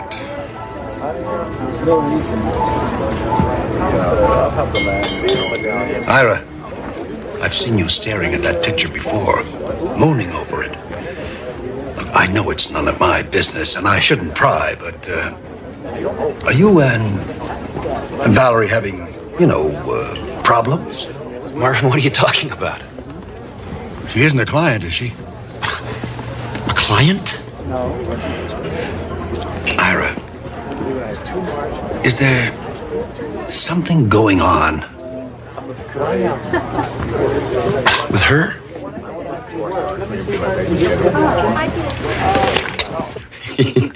Can you believe it? He wanted to know if I was having an affair with the girl in the picture. And what did you say? What do you think I said? I said, Marvin, you yutz, that's my wife. He didn't even recognize me? Well, come on, sweetheart. I mean, you were just a girl back then. Oh, I see. In other words, now I look so much older. No, you're more mature now. Then you were flighty, you were silly, you were cute. What am I now? Quasimodo? See, that's why you're always mooning over that picture. Of course not, sweetheart. That's not what I meant at all. It's just, I don't know, back then, things were different. I was different. You were different. We were kids. Would you really still rather be driving around in that stupid old van of yours, searching for ourselves, finding who knows what kind of body lice? Don't tell me you don't miss those days. You said so yourself. I couldn't get enough of you in those days. I was insatiable. Well, it certainly wasn't my sense of style that attracted you. I looked like a bag lady. But if you want to see cute... Listen, Val, I really don't want to see another picture of your damn dog. Not the dog, Ira. You were adorable. I'd really like to see you going into court looking like that. Why can't we be more like we were back then?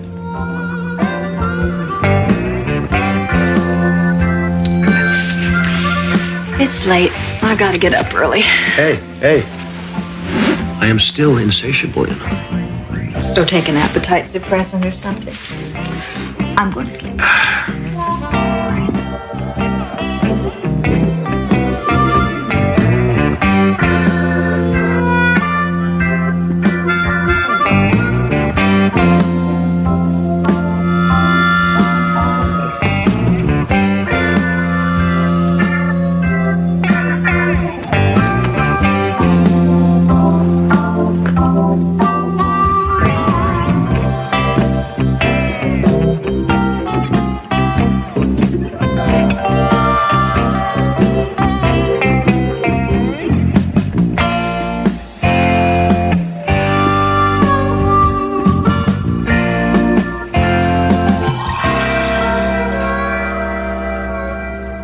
Though we've never denied that Cal Methyl dumped the stuff there, we're simply saying that since it was all done over 30 years ago, that their culpability must be viewed in an historical fashion. That is the most self-serving argument I've ever heard in my life. In 1958, the prevailing opinion about a corporation's responsibility to the environment was vastly different.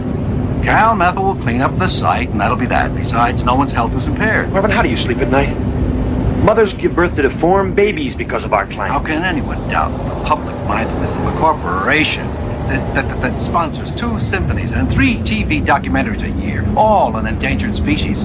We're not a PR firm, for God's sake. Come on, man. The argument is not without precedent. You know it. It's exactly the same position that Ogilvy, Melnick, Lincoln, and Schramm used in the New Hampshire versus Faraday case, which, as you very well know, the smart one says is going to be upheld. Marvin, pull over. Stop the car. Stop the car, Marvin, right now! But Ira, the reservation's for 12:30. Can't help it, Marvin. I'll see you back at the office. I'm on the way there already.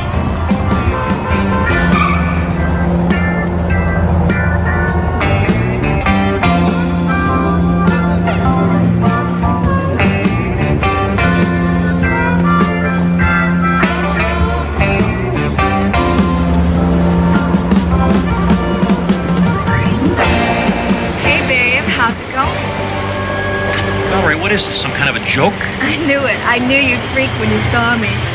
What'd you do to your hair? You supposed to be at work now? Cool out, Ira. Don't you like what you see? Val, this isn't funny. It isn't supposed to be. Come on, Ira, relax. You've been wanting me this way for a long time now, haven't you? Yeah, but Then quit fighting me.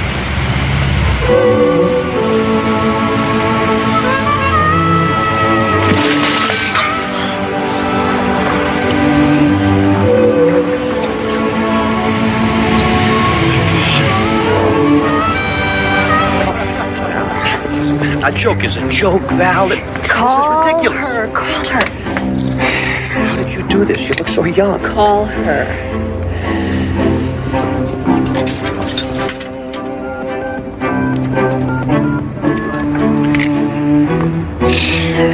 Hello, aerobics. Can I help you? Yeah, Annie? Ira? Yeah, it's Ira, right. Valerie's not there, is she? Yeah, of course she is. She is? I told you. Yeah, you want to talk to her? Yeah. I'll put her on. Hello? Valerie? Ira? What's wrong, hon? You sound... Wrong? No, nothing's wrong. I won't be home for dinner. You have a late appointment. I have a late appointment. Oh. Okay. Ira? Yeah, Val, listen, I'll get something to eat somewhere. Love is all you need. Love is all I need. Listen, Val, I'll get something at the deli, okay? Ira, are you sure you're all right? You sound like you've had a stroke. No, I'm fine. I'm real fine.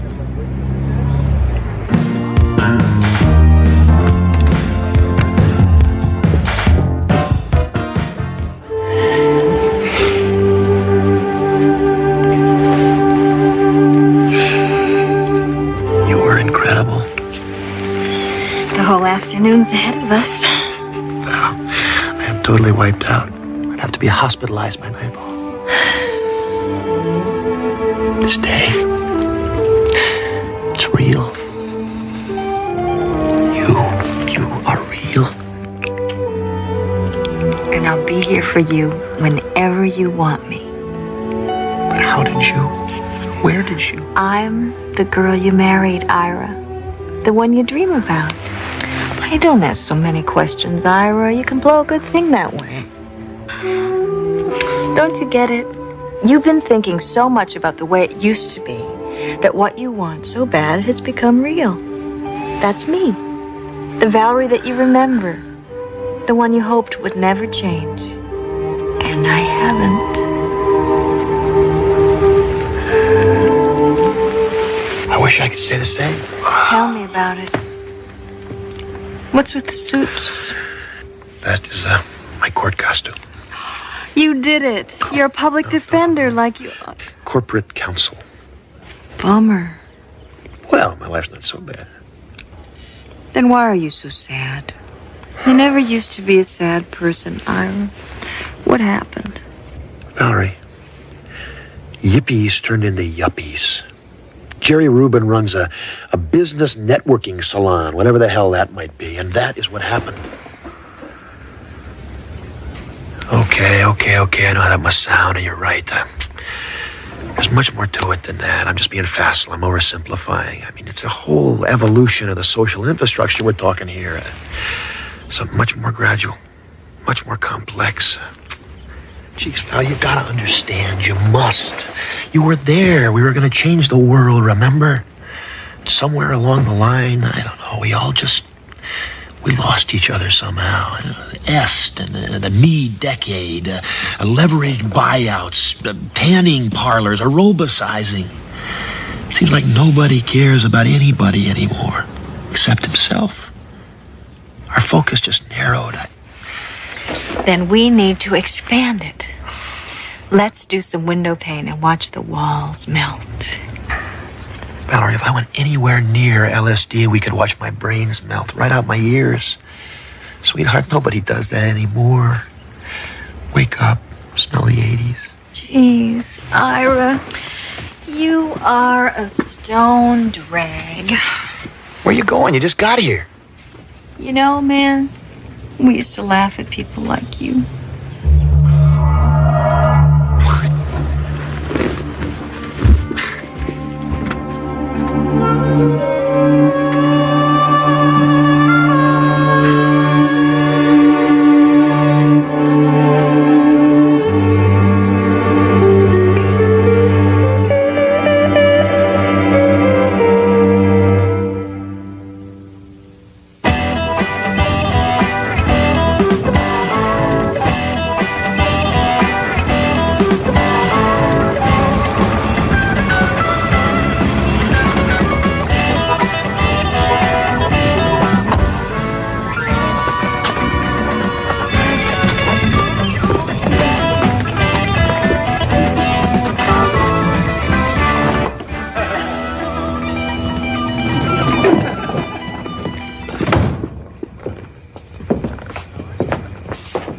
Valerie?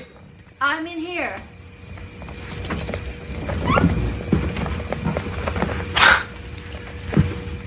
Who's laughing in here?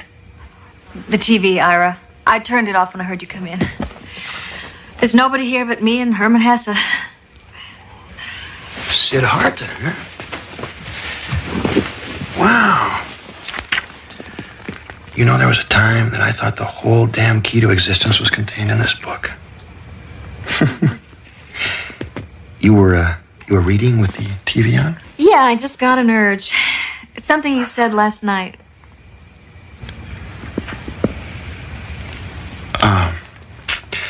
Don't stop on my account. I was just about ready to go to bed anyway.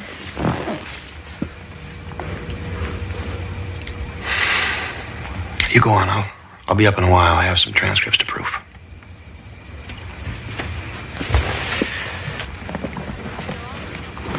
I called your office today. The receptionist said you never came back from lunch. Yeah. There was a meeting at Cal Methyl. It was on short notice. Took all day.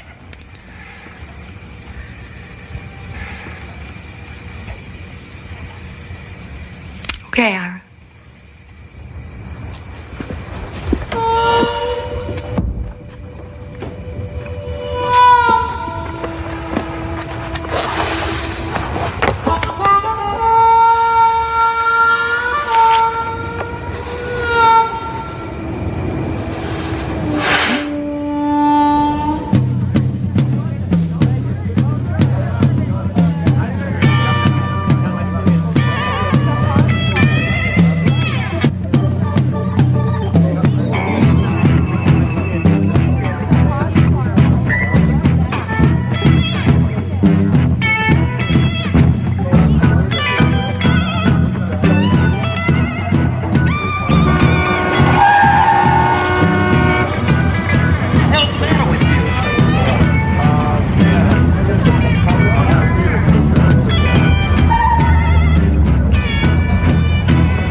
could you all let it happen? It wasn't exactly a conscious choice we made. I mean, how could anybody who cared about money as little as you did suddenly need to have it so fast and so often that you have to have it from a little machine on the street? I guess I figured if I couldn't change the world, I'd settle for a little corner of it. Mine, ours. Make it safe and secure, and that takes money. And have you done that? I'm a sellout. Is that what you're saying? Oh, it's not that, babe. It's just, well, are you happy? Yes, I am happy.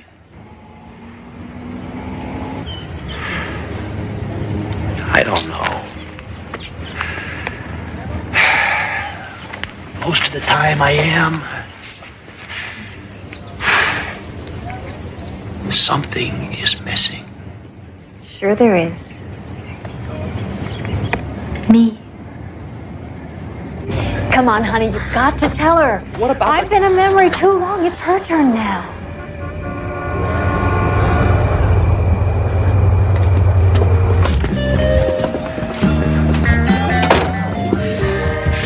I had a great time. I felt like a kid for a while, but I cannot do this to her. This is my wife we're talking about. Ira, who am I? Oh, God.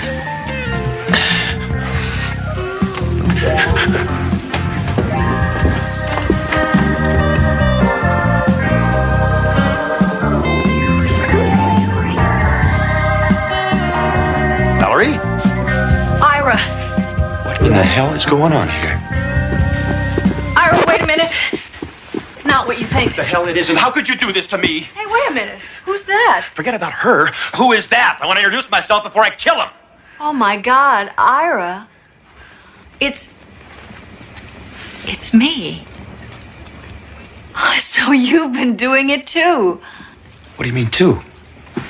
Come on, everybody. Let's not get uptight. You know, you're beginning to sound like something out of a rerun of the Mod Squad. If there was ever a reason to get uptight, my friend, this has got to be it. What is going on here? I don't know, but I guess two can be nostalgic as easily as one. Wait a minute. Wait a minute. This guy is not taking my place. But Ira, what about me? What about us? Forget it. I must have been crazy to even consider it. I want the two of you out of here right now. Why? I haven't wasted my life. I deserve to be here. So does she.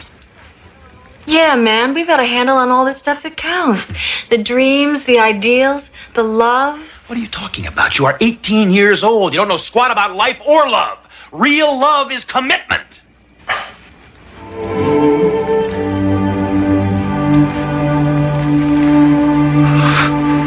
What am I saying? But you're right.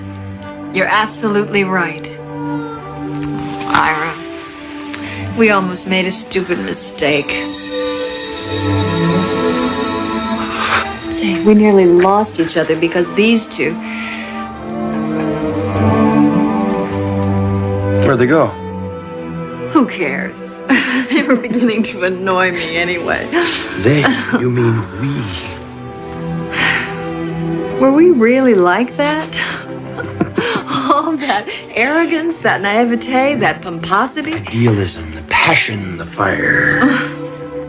Well, what if they're right, Ira? What if we really wasted our lives? You know, I wasn't aware of the fact that our lives were over. I mean, just don't suddenly lose your social conscience because you cut your hair, you know. Come here, will you? Come here. You know that world out there that you wanted to change? It's still out there. It's just that our focus narrowed, that's all. Then we need to expand it. What do you want to do? You want to drop a little acid and watch the walls melt? No. No, I want my life to be about something more than watching my weight and thinking about how it used to be. Why don't you make it that? And how about you putting in some hours at that legal aid clinic that's always after you? Maybe I will. And maybe we could have a baby. As long as you're still insatiable. I think I will be. It has been said the 80s are just the 60s 20 years later. The costumes may change, but the cast remains. The arrogant, the radical, the naive, and the cynical the misplaced, and the spaced. Each a stage in the growth of a generation as it treads the tail end of the 20th century.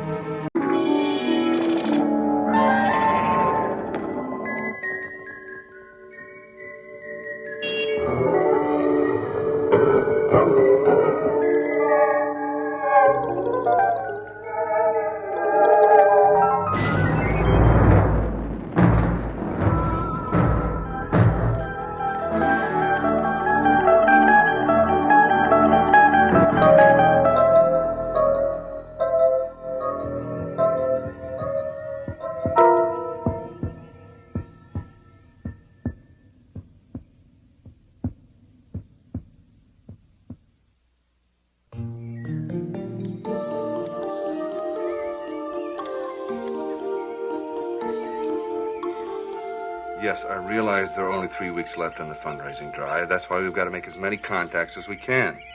Uh-huh. Well, did you talk to him? Yeah? Jerry, everybody's tired. But we're too close to our goal to slow down now. Right. Yeah, I understand that, but... Well, look, all I ask is that you try, okay? All right, thanks. Bye. There dwells within this parish a modern-day apostle and master builder who lists among his tools of trade a Bible, a rosary, and a calculator. His name, Father Mark Cassidy. Age, 42. A fair and noble man who's about to discover one of his accounts is still open. That account is labeled Guilt, and it's concealed in a ledger stored in the Twilight Zone.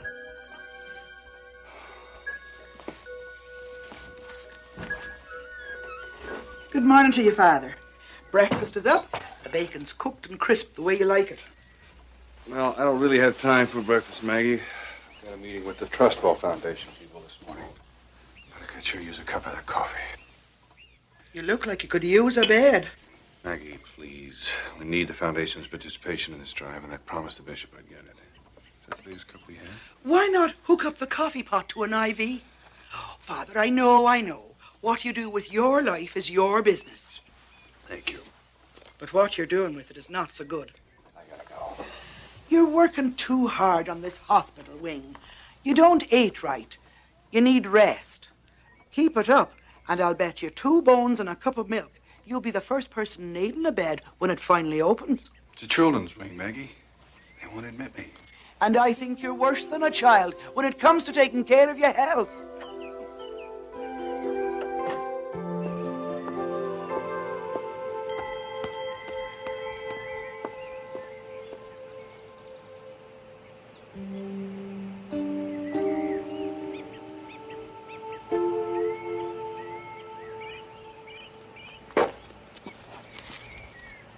School bell rang, Billy.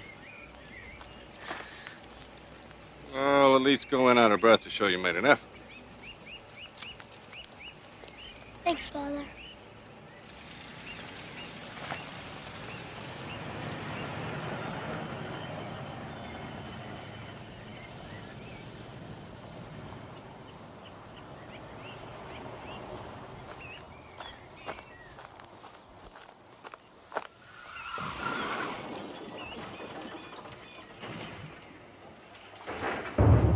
Maggie, call 911.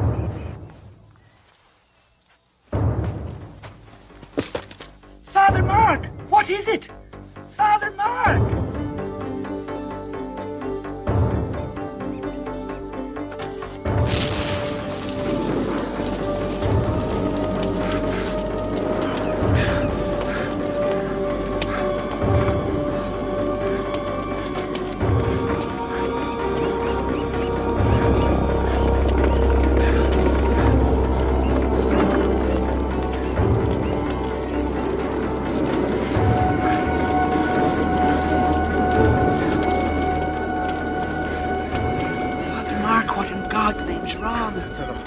Go back.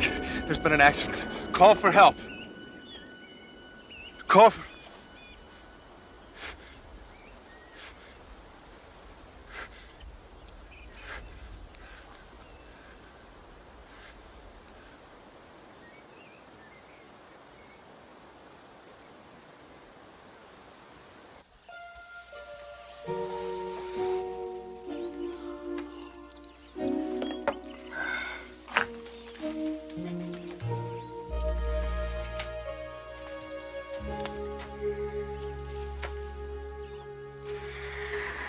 I remember that children's wing when it was nothing more than a dream. Monsignor Perot. It's good to see you, as always. I look forward to these monthly visits. Gets me out of the city. Makes me feel vital. Oh, do you mind? No, please. How's the bishop? Delirious. We don't know what you said to the Trustwell Foundation yesterday, but they've been calling all morning, asking, no, demanding to know what they can do to participate in the building of the hospital wing. Mark, I think we're going to reach our goals sooner than we think. Are you okay? Oh, yes. I guess it's just the shock of all this coming to an end. Well, maybe none too soon. Mrs. Dugan cornered me on the way in. She thinks you've been working too hard. Perfectly all right. I work hard, sure, but so do you. Oh, I know I do, but I also enjoy my time off. Mark, in the 20 years I've known you, I've yet to see you take a vacation. There was just too much to be done around here. I know. And if it wasn't for you, St. Timothy's would have closed its doors years ago. But you need a break, and I want you to take one. Monsignor, with all due respect, I couldn't take a break right now even if I wanted to, not with us being so close. But Mark, I made a commitment to those children and their parents to build them this wing. They're counting on me. If I'm tired, that's a small price to pay for all the good that will come of it. Please, don't ask me to stop now. Not before we're finished.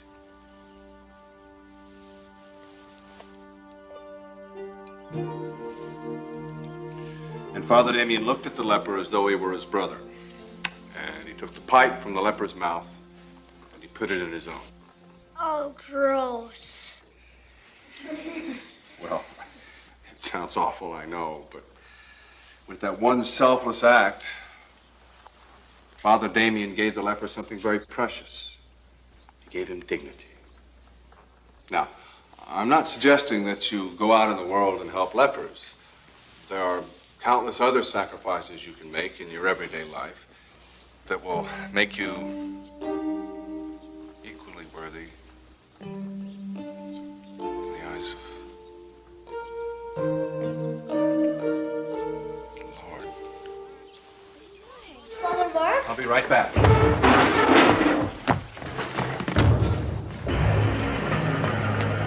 Wait!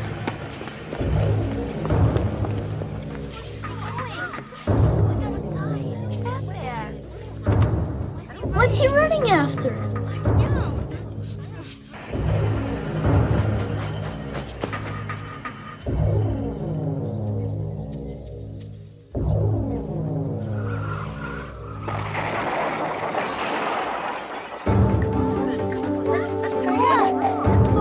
Let's go!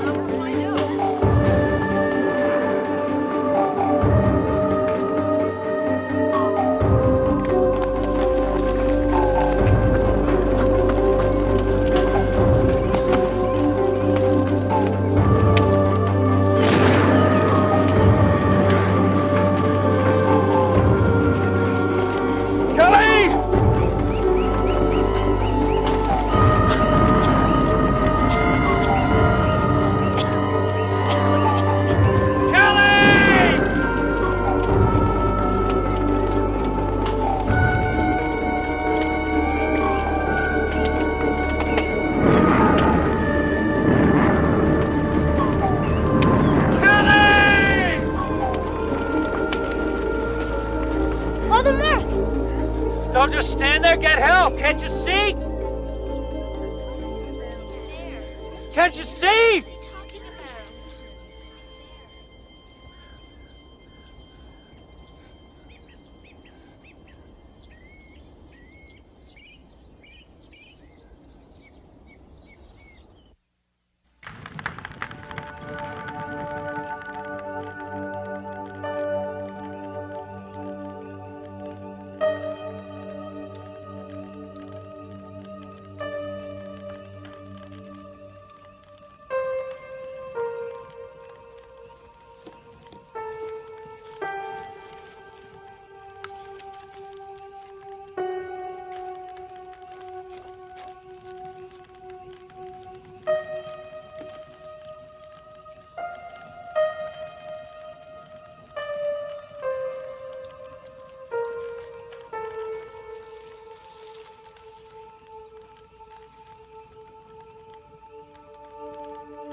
When Father Mark first came to me with the idea to raise money for the children's wing, my reaction was, we better get bigger collection plates.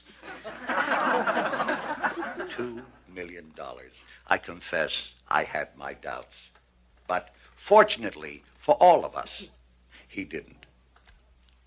Father Mark, it is due to your undying faith and selfless devotion to the children of this community, to all of the people, that we finally reached our goal. The hospital wing will be built.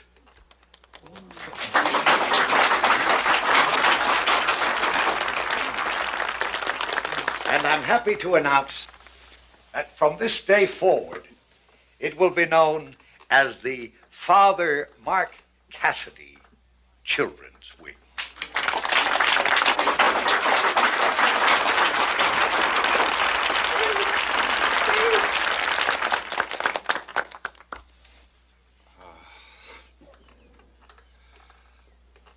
This is a great honor.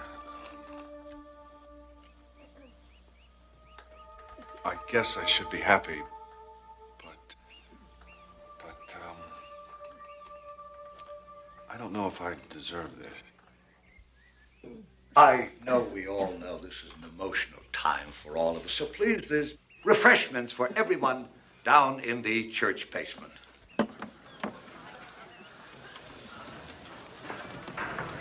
Mark.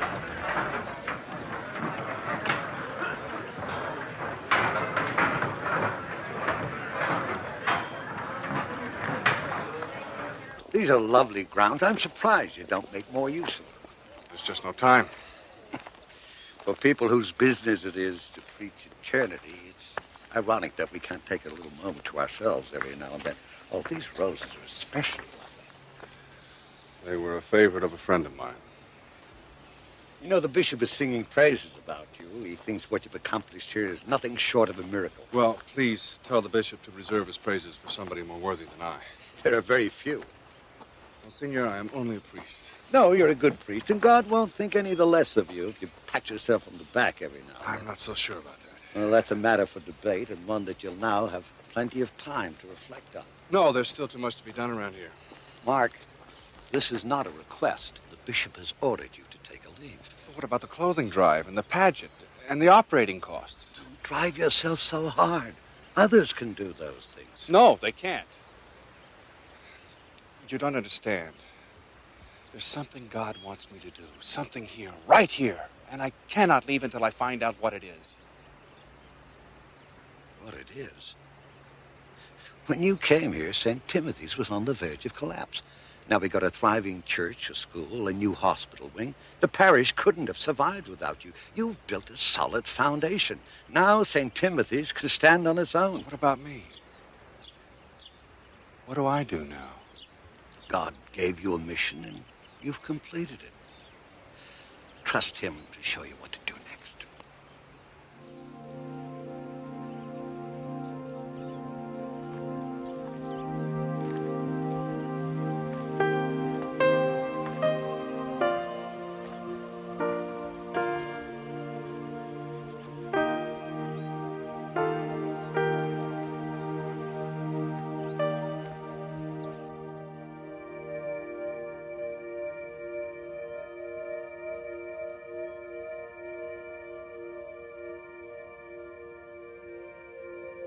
What do you want me to do? I live with Kelly's death every day. I keep hearing her crying, begging, Mark, help me. It was so senseless. Why her? Why wasn't she thrown from the car instead of me? How could you let it happen to her? It wasn't fair. I was the coward. I saw the flames, and I was afraid. You could have saved her. I know I could have saved her, but I was afraid. I didn't want to die, so I ran.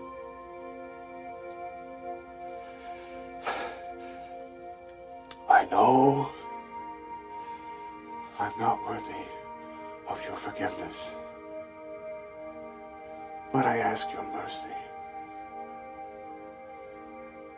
Haven't I atoned enough for what I did? Please, I cannot go on like this. Tell me, why is this happening?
Good morning, Father. Yes, it is. You're looking extremely well this morning, Father.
Blessed are the pure in spirit, for theirs is the kingdom of heaven.